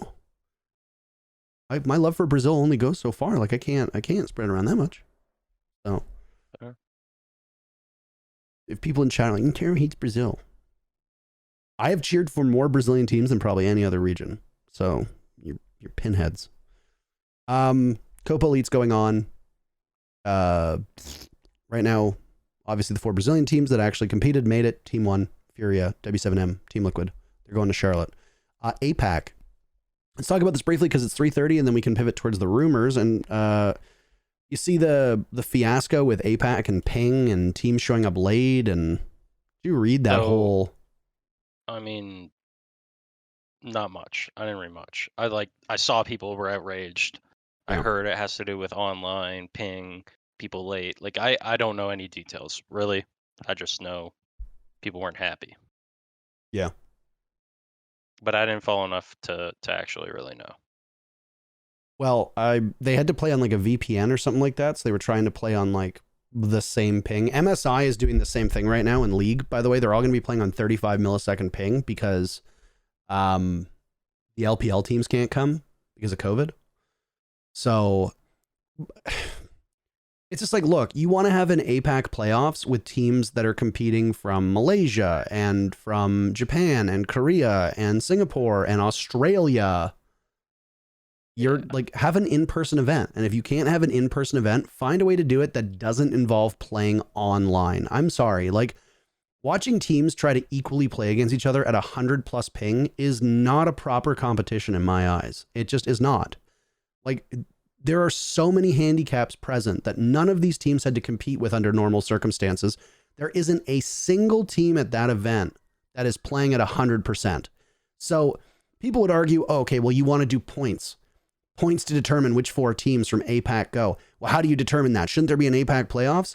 I would rather see inter-regional points determine what teams go than 2 regions competing against each other on ping that is inconsistent, and teams that are potentially better are not playing better on a system that they had no idea that they were going to be playing on and couldn't prep for. So I don't know. I would have liked to have seen it just not be like an international event unless they could do the old APAC lands where they all flew them out, right, to like Sydney or whatever, and then they'd all play in Australia and it would be great, and then they'd go home. Obviously, COVID doesn't allow that to happen at this moment, so find a way to do it online where you don't have teams playing each other online at 100+ ping. I don't know. I didn't like all this shit I saw online, and I think it could have been handled better. Yeah, that's actually 160 ping for a team. Like, They were saying that with like the VPN and stuff like that, felt they were playing on like 200 ping. And then there's that one clip going around from, I think it was Sandbox, where it's like he's fully crouched behind a wall and still dies because on the other player's screen, he hits the head before the dude's even crouched. And it's like, I actually just smashed my computer to pieces. That would be, yeah, that wouldn't be fun. Yeah. The teams that are going, by the way, are Cyclops from Japan, Direwolves from Malaysia. No, not Malaysia. Chiefs. Taiwan? Yeah, Taiwan. Chiefs coming from Australia, and then Elevate, who are coming from Thailand. I saw the Taiwanese flag, and I thought it was Malaysia for a second there, but that was just my brain not working. 3 Korean teams, by the way, of the 8 teams, and none of them got a spot, including Damwon Kia, who got 2-0'd by the Chiefs in the lower quarterfinals. What happened to Damwon Kia? They were playing so well at the start of SI, and then just like we literally watched their trajectory point downwards in real time, and then here we are. I think they're a little predictable.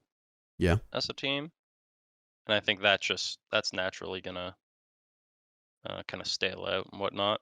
I mean, they finished first in APAC. They finished first in APAC North. Yeah. I just wouldn't read too much into it. Like, I'm gonna be honest. That sounds like a Mickey Mouse format, and that's some bullshit. Oh, not Mickey! Come on, dude. That's not even to discredit teams. That's just like, are you supposed to take anything from it? Like, win or lose. Like, even if Damwon won, might be some bullshit, right? Yeah. It's just, I don't know. That's very hard to judge when teams are playing on 120 ping difference. Like, you're not even playing the game anymore. Yeah. I mean, you get so used to playing on like some level of consistency with that ping, right? And then all of a sudden, it's not only do you need to play against a region with a completely different play style. This was something that old Fnatic team talked about. You know, Fnatic, before they picked up that almost entirely full Japanese roster, back when they still had the Australian team, they were playing in APAC North, but they were playing on ping. So they were playing from Japan, or they were playing from Australia against teams on servers in like Japan and Korea. So the APAC teams that they're playing against are having significantly lower ping, and they're just swinging you, and you're not even showing up. They're not even on your screen. Yeah. Like, what do you do? Right? So I don't know if there is a solution. I don't envy ESL. I'm assuming it's ESL who ran it. I don't envy ESL, and I don't envy Ubisoft for trying to come to some kind of resolution, but I would have just done it where it's like you give 2 spots to the top 2 teams in APAC North, and you give 2 spots to the top 2 teams in APAC South, or however it worked, and that's it. And hey, I mean, the representation would have actually been very different, because Damwon Kia and who now go by Damwon Gaming, I don't know why, like, we were told to call them Damwon Kia, but now all their branding says Damwon Gaming. I don't know if the sponsorship has ended. Maybe it's just me not knowing how to read, but Damwon Kia and Talon Esports would have been the 2 teams to go from APAC North. And for APAC South, it would have been Direwolves and Elevate, which Direwolves and Elevate made it. So, yeah, but so did Chiefs, right? So and Cyclops wouldn't have made it. So I'm all about Cyclops making it, though. I want to see Why? Cyclops versus Astralis, and I want to see Iagator and Dave going at it. I think it'd be so funny. Tell me that wouldn't be funny. What, just Iconic yelling at Iagator? Okay. Yes, Yeah. and Iagator yelling back. Iagator might be my favorite player to watch on stage. Yeah. He is too funny. I love him. My only issue with Cyclops, and I know that this is going to piss some people off, is that they have, with the exception of Mexico, they're not freebies, but it's like they're just having a good time, man. They're not competitive. Mexico is the only event where they've really been competitive, and they still didn't make it out of groups. Like, I know we talk about how APAC needs more experience, and they absolutely do. APAC needs more international events, but when you see teams making it out of groups from APAC consistently, it's like, how many events do Cyclops need to go to until they finally make it to the top 8? I'm not trying to say this because I like the Cyclops guys. I like the players on the team. I think they're nice, and I'm glad that they make it. But it's just like they come to major events and they never make it out of groups. Their best shot of making it out of groups came where the direct end result was the freakiest tiebreaker scenario we've ever seen in esports. when Team 1 had to win 7-2 and then won 7-2 and then won the rematch. Like, I don't know. Seth is like, they are competitive. I mean competitive, not round by round. I mean game by game. Like, if you have never made it out of groups, despite going to like 5 international events, then I don't think you can be like considered like competitively good. I like seeing them because they are a team that is so different from all the other, 16 or 20 teams that are there. Listen, but man, it bums me out that they don't make it out of groups. Yeah, I want them to make it out of groups. I'm all for them making it because I'm rooting for them to make it out of groups. Super didn't like what I said. It'll be great. He says, "Say that to Black Ray's face. I dare you. He'll slap the spit out of your mouth."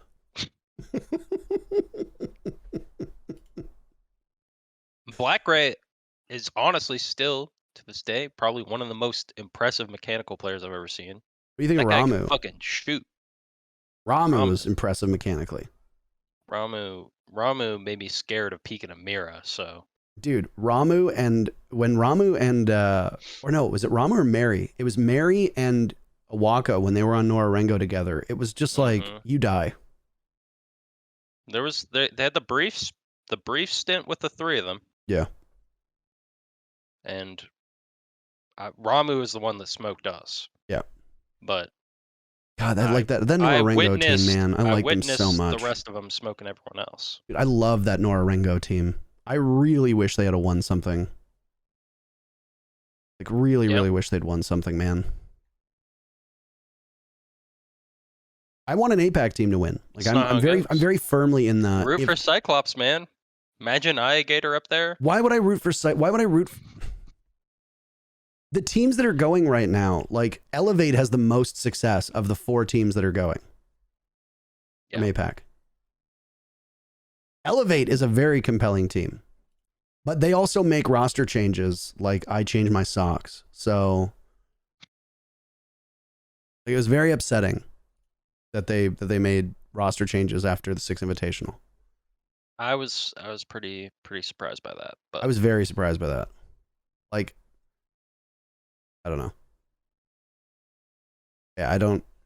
Their roster was huge. At one point, there was like 8 people. There's right now. If you look at the active roster right now, it's fucking 7 people on it because they have 2 subs. Well, Napew got moved to sub, right?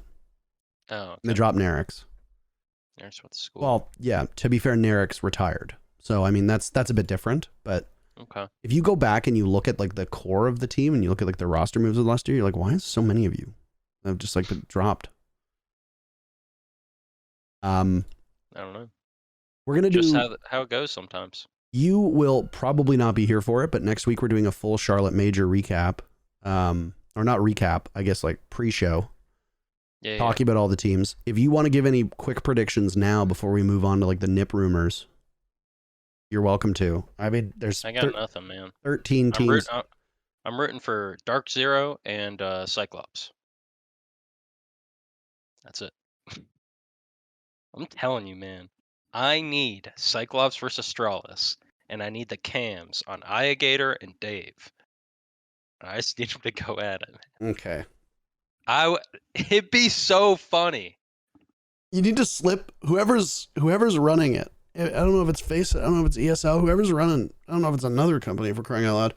Whoever's running the major, as I'm calling it. I'm very upset that nobody's been branding it the major. Wait, why not? Nobody's been calling it that. It's a major in May. MAYJOR. The major. See? I mean, it doesn't translate well to text. But they just do city names. The Charlotte Major. Well, the Sweden Major. We don't brand anything correctly. Major. So that's what we call it. We call it like the Charlotte Major, but it's actually called the 6 Charlotte Major. Oh. So they changed it again. They really fucked up the wording on that one. So the first one was Paris Major, right? It was called the 6 Major hyphen Paris. Yeah. And then the Raleigh Major is the same thing. The 6 Major Raleigh. But now it's the 6 Charlotte Major. And then it was the 6 Sweden Major.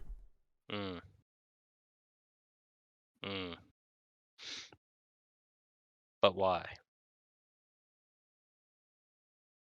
Why don't you just like instead of calling it like the six? about Why don't you just call it like the six? Spring Major Charlotte or something like that? The Charlotte Spring Major, and then like wherever else they're gonna have the next two. Like I don't. What about the 6 major series, Charlotte? Could be. Could Just be. mix it up. I don't know. We should come up with cooler names. It does bum me out that we call like it's called the Six Invitational, which is a great name, but we all Great. call it SI. But then there's MSI, which is the company, and then there's also MSI, which stands for the Midsummer or Mid-Season Invitational, which is the league event, which is significantly larger than us. It just bums me out that it's like so close in terminology. I for the longest time I just always called it invitational. Well, but some people call it. then- Some but people call it then- invitationals. Some people call See- it invite. See, I've done all those. Yeah. But then eventually, when you want to refer to which like, you want to refer to SI 2020, I just call it that's SI. when it's now you Yeah. got to say SI. Yeah, Because I would there's say no SI. way I'm saying the invitational in 2020. Like I can just Yeah. say SI 2020. I think SI sounds great, but I also think that we could like the branding around the leagues is something that I also had a problem with right at the beginning. They're like, oh, we're going to call it the NA League. We're just going to call it NAL and EUL. And it's like, when you look at like the other, I don't know if I ever say NAL, by the way. well, I mean, I I do don't because even know what I say. it just, I think I irritates say me. Pro League still. I say Pro League as well for the most part. But the problem with Pro League is that it's like, it's a brand. Like Pro League is literally a brand. Like CSGO has Pro League. Rocket League has like Pro League, you know? So, but it's like you look at Valorant, it's like VCT because they have the word Valorant in it. Like you look at League and it's like LCS, LPL, LEC. Like we don't have that. It's just like, oh, I'm a caster for the NA League. That's it. That's just what it's called. It's I am a caster for the NA League. And they're like, which league? You know, like why is there no like why do we not have the word like rainbow or siege in there somewhere? Like I don't know, man. I don't know. I'm Makes not a sense. branding guy. I always thought that was very surprising where it's like, oh, we're gonna call it the NA League, and it's like, yeah, but if you forego Oh yeah, specific R6 branding. NAL. Yeah, that's the R6 NAL. well, that's just because we That's throw the- R6 in front of all of it. So BR6 is a Works. great fucking name, by the way. yes, BR6. BR6, Is great. BR6, everything about The only BR6 is great. problem, my only problem is that I hear BR6 and Copa Elite 6 and I don't know fucking what's what anymore. Well, I just yeah. say they're playing in their league or they're playing in the one that qualifies them for the major, and then I say then they're playing their finals. Like I literally have to describe them because I don't fucking know the names. Yeah. I mean, Maybe I just have an awful time tracking them, but I also like Call of Duty League CDL versus like Call of Duty World League CWL. I thought CWL was significantly better. I don't know. It's just like this is not like a Rainbow Six thing. I don't want anybody to think like I'm shitting on the powers who be for Rainbow Six. There's lots of leagues that I don't understand like the name of.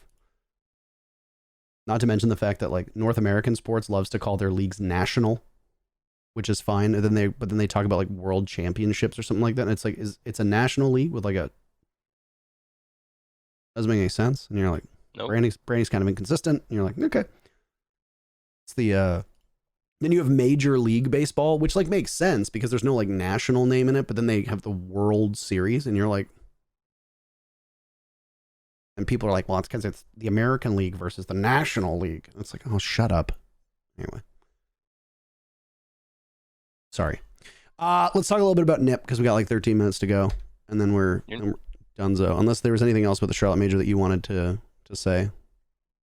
No, I got nothing.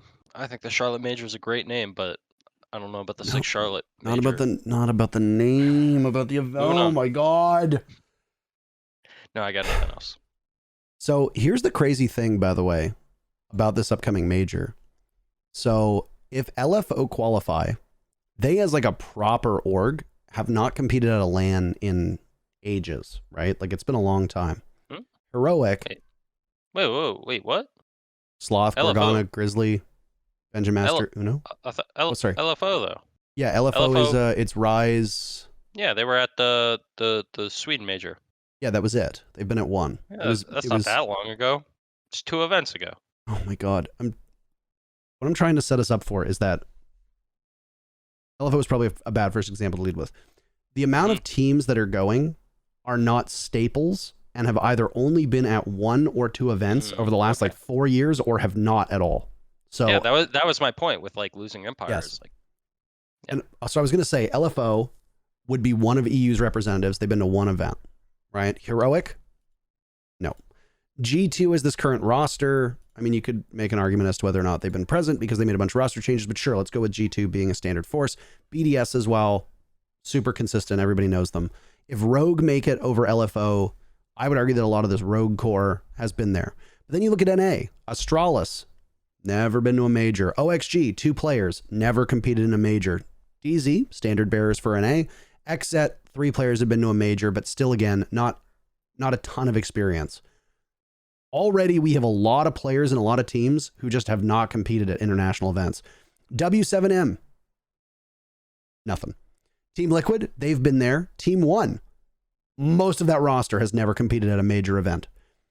Furia. Other than the Goatness. Yeah, other than Legotinus, who's a major winner, by the way.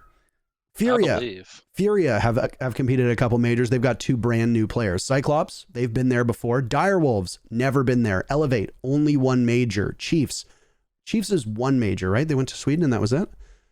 It's like you're looking at the landscape and half of the teams that are going have like next to no experience competing.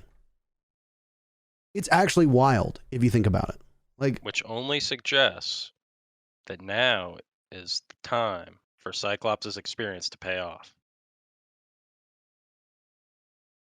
I like how that's like the roundabout way to get Cyclops back in here. Yeah. I'm iGator's #1 fan. Okay. So you agree that Cyclops will win the entire major? No. Yes, you do. You said I heard it They'll here. play us in the finals. Yeah, there you go. So DZ and DZ Cyclops finals. Yeah, and then they'll be all out of their cheese strats and we'll be fine. What do you think? What do you think would happen if it was you versus Cyclops in the finals? I don't know. I think it'd be a great time. We'd be playing, iGator be yelling at me. I probably wouldn't be able to keep a straight face. I'd probably yell back. I don't know. We'd beat them. But it'd be stressful. They'd be flying out of windows. Montaigne would be everywhere. Otsa shields everywhere. Is the menopause hat coming on? They don't allow it at international events. So what if you had menopause? Was it just you cease to have menopause once you leave America? Well, it's not supposed to go on your head and tied around like A medical headband. condition. It's a towel. It's a hand towel. I just happened to tie it around my head. It's cool. Do they allow shooting sleeves? Yeah. Why do they allow shooting sleeves but not a menopause headband? What if you need to cool off? You can't have stuff on your head. It's like the headset rules. No hats. Well, there were players that were absolutely wearing like hats to try and like pull the white noise off so they could hear a little bit better, but yeah, so they don't allow any headgear. Fucking bullshit. How are you supposed to stay cool up there? Great question. I remember at one of the dream hacks. Usually the stages are pretty cold. I remember at one of the dream hacks, it was so hot and Jarvis was sweating so bad that he went to the concession stand at DreamHack Montreal, got a cup of ice, and when he was done, he would rest his hands in the ice and then he'd like wipe them off on a towel and go back to playing. Like this is, I gotta hook Jarvis up. Cooling technology. He won that dream hack, by the way, with TSM. Oh yeah. So the ice is 1 for 1.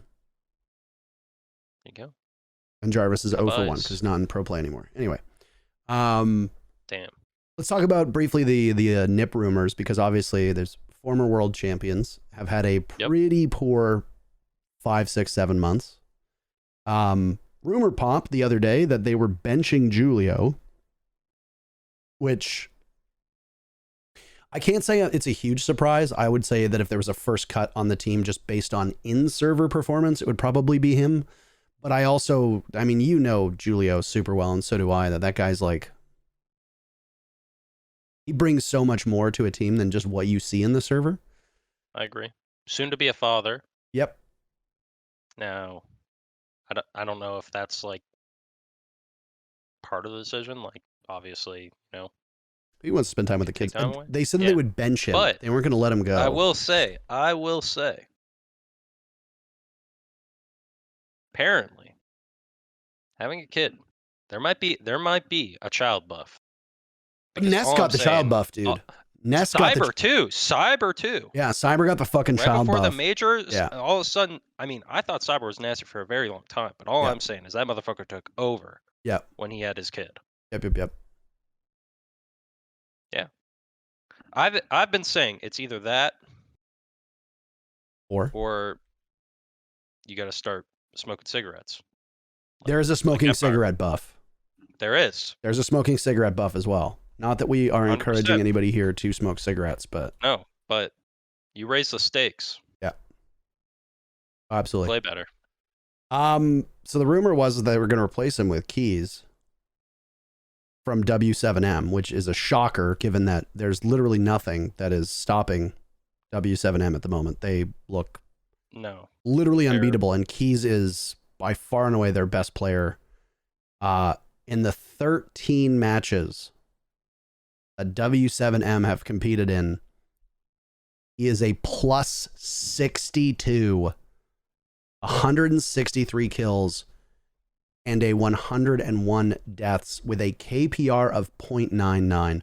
I don't think people realize how... That ain't bad. What? Yeah. That ain't bad. I don't think people realize how hard it is to have a 1 KPR in Rainbow Six. Yeah. The difference between a 0.75 KPR and a 0.9 KPR is massive. But people don't really kind of logically clue into that. Yeah. And Volps is plus 43. Whole team is doing well. Their worst player is GDN, who's been around for a while. I think he was on Black Dragons last. I can't remember what team he was on last, but I'm reasonably certain the last time I cast him, he was on Black Dragons. He's a -2, and he's the worst player on the team. And he's their support player. So these things happen when you're smoking everyone. Yeah. So the fact that Keys would go from W7M to NIP to replace Julio, and if he would, that's a rumor, of course. And then there's another rumor going around that it might be Fantasy from Furia, who is also the best player on Furia. What is it about NIP where you can just siphon off 2 of the top 4 teams' best players and just bring them right into your roster? The Fantasy one makes a lot more sense to me because like Furia's been making events, right? But they've stayed around the same place, right? Right. They've been qualifying for all the events, but they've been staying around the same, just at a top 8 kind of area, right? And Fantasy's been doing well the whole time, but also their playstyle, in my opinion, feels very individual focused. Like they let Fantasy, and now I think SDK, they let those guys loose. Yeah. And they hope it pays off kind of. And then they have solid late round players to close out rounds, stuff like that, but they definitely just try to let those guys loose. So just to back you up, by the way, Fantasy has a survival rate of 18%. Yeah, that man, he gets in there and he has absolutely no breaks. Yeah. None of them. But yeah, I mean, I could understand that one a bit more because he's the situation just their placements haven't really improved. He's a solid player, a solid piece for a team if you want to build a team. And obviously NIP knows how to win as a team. So that one I could believe a bit more, right? He's doing well, placements are improving. Okay, maybe if he joins a team and a system and under a leader like Psycho who knows how to lead a team, maybe he'll be able to make it work. Maybe that's how Fantasy gets a chip. But Keys, I could see that as well, but I also when you're on a come up like that, you just they're having the season they're having, I feel it. You gotta you gotta see where you guys are going, You're right? talking about Nip? No. Keys. I'm saying on W7M, like Yeah. you gotta ride that out. But also then, what I'm sure you're gonna bring up is also in both situations, NIP is probably gonna pay better. Yeah, and I think that's the big one too. I kind of had the same conversation about Ali Mao or going to G2, right? Like the rumor of Ali Mao going to G2 literally started before they won the Mexico Major. Right? And then obviously after the Mexico Major, the talks kind of reached a fever pitch, and from what I heard in the background was it's basically like they couldn't reach a deal for a buyout, or Ali Mao didn't want to leave yet because the team had just won and G2 was in absolute fucking disarray. And then after Sweden, he was like, all right, maybe I will entertain this. And then they obviously didn't have the best result in the Sixth Invitational either. But I mean, they literally went into the Sixth Invitational knowing that like Levi was going to retire or leave the team, and Ali Mao was likely gone to G2. It's like, how good of an SI are you going to have playing under those circumstances, right? Like, you're just not. You're not. So it's tough. When I look at a player like Fantasy, people constantly refer to Furia as like fantasy esports. If you get rid of Fantasy on that roster, what happens to the rest of the team? It's not a bad team. Are they a consistent top 4 team in what is an extremely, grindy region? I don't think so. I think if you take Fantasy off that team, unless you replace him with somebody who's basically the same, I don't think Furia can stay top 4. What about W7M? They seem to have some pretty good fucking building blocks, and they're playing really well, but is this OXG syndrome? Is this a honeymoon phase for this squad? Are we going to see people figure them out and then they kind of come back down to earth? If that's the case, for Keys, is it not smarter to go to an org that I can almost bet you pays better? It will give you a much larger fan base immediately. Just look at what happened with Pino and Musi. Both of them were highly touted prospects. They both go to NIP, and not only does their original fan base come with them, but all the spotlight too. So I don't know. The way that I see it is there are teams that are like feeder orgs that don't have a huge budget, don't have a ton of money, they don't pay super well, they don't have a big platform, you're not going to really grow, you kind of need to just like leave them be and go to one of the big dogs. And I mean, NIP is a big dog. Liquid fans are probably going to be angry with me, but NIP is in my mind the most successful Brazilian team that's ever played Rainbow. So if you have an opportunity to go there, same with TSM right now. Yeah, TSM are the second worst team in NA at the moment. But that they're going to bounce back.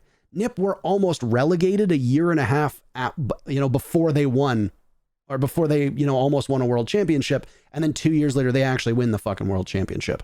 So it's like, I don't know, if I'm Keys or if I'm Fantasy and that NIP core wants me and it pays better, I'm taking it. I'm going. I'm gone. See ya. I can understand that. I don't know. It's hard to say unless you're on the team, but also it's hard to say with how much money. Yeah, like I'm assuming W7M does not get paid much. Brazil as a region, No, I know. think the only exception is Liquid, but Brazil as a region is like criminally underpaid compared to the rest of, well, at least NA and EU. I'd also argue that NA is overpaid, but no NA players are going to say that. So I think there's a solid amount that are. Yeah. There's some check stealers. Yeah. But and there's also the rumor that Souls is going to leave FaZe to go to Valorant, which actually is the most shocking rumor of them all. But I don't know like how much weight any of these rumors have, but I could like maybe understand it, but I also don't know like it's Rafinha who's putting out the rumors, right? And he was like bang on the money last time. I mean, I think Souls is a good player. I think it's probably hard to transition this late, but like I don't know the guy. Like I don't know how good like Siege players are at like games like that, right? Like, They're not. Unless I think there's some that could be if they like fully dedicated their time to it. Name But one former Rainbow Six pro who has competed at a top level. no. Hey, in Valorant, no, I don't have any. But Leviathan is the only one that comes to mind. not a pro though. But Leviathan also was not a pro, exactly. Yeah. And I think Leviathan rebranded as well now. I don't think he goes by Leviathan anymore. I don't know what his new name is. have any Siege pros Aleko or something like really that. tried to though? Yeah, I mean, your whole former team. They NVK, did not. Necrox, Mo, they tried really hard. Amar was not committed to that. I mean, he wasn't, but NVK and Mo. maybe. Mo absolutely Maybe. was. Mo was 1,000%. Was okay. We're talking like world-class Siege pro. Listen, Mo. I like Mo. Mo was a pro for like what, a season or two. I get it. I know what you're saying. I'm just Yeah. saying that I don't saying believe. if some of the best tried to, I think they probably could if they committed to it. Yes. I think that the mechanics that are required to aim well at Rainbow Six are not necessarily transferable to games like Valorant. I agree. But I do think there's some pros that have it. Yeah, I mean, it also just comes down to grinding too. Like if you're No, exactly. That's what I'm saying. You If can't they grind fully both. commit to it. Yeah. Yeah, if they fully commit to it, sure. I'm curious because I've heard that the salaries in Valorant are extravagant. Like I've heard that the salaries across the board in Valorant are like double hours. So it's, if you have a chance, like the thing with Souls is that if he goes and plays Valorant for like 6 months and wants to come back, somebody's gonna pick him up in 6 months, right? Yeah. So if you want to go chase the bag in Valorant, go do it. Very true. A big part of it too is that there's way more people that fucking play Valorant. So Yep. a big part, like, unless he like knows people that are gonna give him a shot and stuff like that, it will be a lot harder to make it. Oh, for sure. Like that's a huge part of it. We don't necessarily know the Brazilian scene Exactly. in, Like in Valorant, right? Like, I mean, look, I mean, that Loud just finished second at VCT Masters in Reykjavik. They lost to Optic, but they finished second. Like, you know, like Brazil is not a bad region at all in Valorant. Yeah. They are very, very strong, and it's a huge game in Brazil. It's absolutely fucking massive in Brazil. Yeah. But I think the point that you made is, you know, very important. How well does he know the scene? Maybe some of his best friends in Brazil play Valorant, and that's a big consideration too. We don't know. yeah, if he has like some connections to it, right? Like people will give him a chance because they Yeah. probably know him and know what he could bring to a team and that he'll understand the game. But Yeah. that all depends on like how well you know a person. Like I don't even fucking know Souls that well. I know he's good at Siege. Yeah. Right. And I think he's one of the best that's about all support I know. players. I think he's one of the best support players in the world. But I don't know. I think if a player like has like obviously they need to have the mechanical skill that can translate, Mhm. which that's like probably the most hit or miss part of it. But I do think there's probably aspects of Siege players, especially ones that have played on like high level Siege teams. They're probably significantly more comfortable, you know, in a team environment and you know what it takes to win than some of the current like up and coming Valorant pros. I also think another consideration is that Rainbow Six, very briefly, for maybe like 6 months, existed in the general gaming audience cares about this game. And then I think we went back to niche status. Same with Rocket League. If you look at Valorant, if you look at League, if you look at CSGO, if you look at certain fighting games, if you look at certain Fortnite pros, certain Apex pros, doesn't matter what esports you follow, you probably know these names. I don't think the same can be said for Rainbow. Like, yeah, I think people outside of Rainbow know like Pengu. They might know you. They might know Bolo. You know, they might have known Kicks. Like, that's fine. But as an esport, I don't ever think we've been mainstream. And I don't think we've ever been able to really move across that line. Whereas Valorant is very much mainstream. Yeah. And with how huge Loud as an org is and how popular the Brazilian teams have been in the past at Valorant over the last year, if you're looking at potential, you know, like legitimacy as a player, make more money, play for longer. For somebody like Souls, who's young, maybe Valorant is the move if you have the ability to play at that level, which again is a big what if, because I don't think either you or we don't know how good he is at Valorant either. So, yeah. I don't know. So I just think I mean, it would suck because I really like that FaZe Clan roster a lot. And I firmly believe that, Souls is a part of it. Yep. And without him, that team is nowhere near on the same level. So, and that's not an easy role to replace. But yeah, that also could be like that. That seems who, like who in probably LATAM do you a replace for support? rumor. Right? Like, I don't know. Then again, I don't know the prospects because I didn't know about like Ask before he joined Liquid. But it's man, it's even me who speaks. That guy's been doing great. Yeah, he has. I don't really talk to the Brazilian players as much as I used to, but even when I do, it's very challenging to get like a finger on the pulse of that entire like tier 2 scene, because Brazil also has an incredible amount of like fraggers who don't play any tier 2. They just like are ranked stars with huge followings and they get picked up. Yeah. And if you're not consuming that kind of content, you're never going to see them. You can watch as much tier 2 Brazilian Rainbow Six as you want, and some of the biggest names that are on the radar of everybody who plays in BR6, you're never going to hear about them. So I hope for FaZe's sake that he doesn't go anywhere, but I hope for Souls' sake that he goes where he's happiest and can be the most successful. So agreed. Other than that, we've gone 10 minutes over our time. Do you have any closing thoughts? Because you won't be here next week because you are preparing for a major that you are hoping to meet Cyclops in the finals of. Yeah. Any parting thoughts?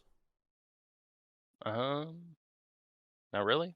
Glad we got another episode in. Me too. Took a bit. Me too. But no, not really. The major should be exciting. A lot of new teams, new players, like you said. Mm-hmm. Experienced teams that are getting their shot, I guess, almost playing against. I guess I'm trying to think about it. Is there technically? Oh, I guess there technically could be a repeat winner with like Team 1 / like even. It's a different. Yeah, I mean Team 1. Team 1 is a ship of Theseus, exactly. So I mean it's not the same. But it's basically like, is there? I feel like technically then there probably can't be any repeat winners, right? Well, Lagotinus. As far as like. No. I'm saying like as an actual core team. I'm saying. I don't think any of the teams that are going, no, because I mean you guys haven't won an international event. Neither is OXG, Astralis, and Xset haven't been there. Heroic's never been there before. If you look at the current standings, it's going to be BDS, G2, and Rogue. Rogue hasn't. BDS haven't. G2 has, but none of the players on the team other than Shas have won before. Yeah. Uno could be a repeat winner. No, Uno never won a major. Kanto could be a repeat winner on Rogue. Lagonis could be on Team 1, but the entire core of that squad is different as well. Liquid, I suppose. You've got Nesk. But PSK. Again, that's okay. Yeah, I forgot because PSK was there and then wasn't, and then there's. So I guess the closest would be Liquid. PSK and Nesk won Atlantic City. That's the only international event they've won. Yes. Which technically wouldn't be a major, but no, it wasn't. But that was also before majors. Yes. Yeah, because they announced the major at it, if I remember correctly. Yes. Yeah. I mean, Ali Mao can be a repeat winner on G2, but the rest of that roster, no real core can. Yeah, no, there's no core. So we're basically gonna get a whole new team winning it. Yep, which is cool. And I mean, if you look at the teams that are going, there's really only like 3 super experienced teams going. Like, there's you, like us, Cyclops. There's not Cyclops. No, I'm sorry. No. Wrong. Go ahead. There's you, there's OXG, and there's Liquid. And that's it. Potentially BDS. Potentially BDS, but they haven't confirmed their spot yet. Yeah. So, I mean, like, and that's it. Because I don't consider that G2 roster to be super experienced because they're a new team and they haven't really had any major accolades to their name. So it's other than those three and maybe BDS if BDS qualifies, because there's a potential that BDS does not qualify. True. If G2 beats BDS and then both Rogue and LFO win their matches, BDS does not qualify for the major. So Could be huge. Quite possible. Yeah. So if BDS doesn't qualify, it's like Liquid, OXG, and DZ are the only three like decently experienced teams. People could say like maybe Furia, maybe I'd say that they're a bubble team, but other than that, it's like all new faces, all new teams, all new players. And I think this might be the first event that we've had like that since probably Tokonami. Like, it's Cyclops' time. They'll. I appreciate how us winner finals and then losers finals. Astralis versus Cyclops. Cyclops wins. Plays us. That's the bracket. Of course. Yeah. What a way to end this episode. That's the stars align. If the stars align, do they beat Astralis on the way? Yes. Yeah. Yeah. They beat them in losers finals. The chat is firmly on the side of CAG. I think you've changed some minds, and I think you've changed some hearts here. It's hard not to root for them. Don't get me wrong. It sucks. Like there's a reason why people get so frustrated that they're not closing the games. You know, when they're fun to watch. I feel that way about all of APAC though. I wanted Elevate to make a deep run at SI. I wanted Damon Kia to make a deep run. They have so much fun though, man. They have so much fun while they play. Yeah, oh, absolutely. I'm not. I love that. I think there's going to be if anything's taken from this episode, I don't want it to be that people think I'm some like CAG hater. You are. I am not. They have been they have been consistently bad at events. That's literally it. And guess what? The Soniqs were in that same boat until SI this year as well. And I don't hate the Soniqs. It just means that they can't make it out of groups. They've never made it out of groups. At every single international event they've made it to, they've never once made it out of groups. And they've been to a lot. So I want them to make it out of groups this time. Yeah, I hope they make it out of groups. Someone like clips all that and then makes like a montage of them. Like, you know, I want them to make it out of groups. Like when Cloud9, remember when Cloud9 like finally did good in CSGO and then like they made like that. I forget what it was called. The video went fucking crazy though. It was like some montage of them hitting all the clips and then like all the fucking NA haters in chat. It'll be you between clips, and IA Gator's gonna be laughing, having a great time. Black Ray is gonna be just fucking frying people. You see the clip of the It's all gonna happen. Did you see that one? I think it was Bartosz did it. It was like, yes. It's like you try to clear Bolo, and it's just like it's overlaid transparently over like Bolo just absolutely frying on Chalet or whatever it was. Yep. I don't hate CAG. I want CAG to make it out of groups this time. I think that you're trying to get me. You're trying to paint me into a corner where I say I don't like Cyclops.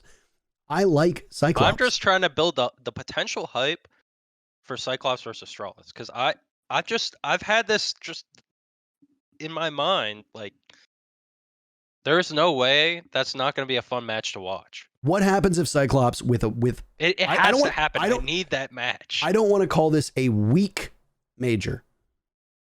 But in terms of the quality of teams going and history of teams going, on paper, it is weaker than previous majors. What if, with a weaker cast of characters at this major, what if Cyclops don't make it out of the groups?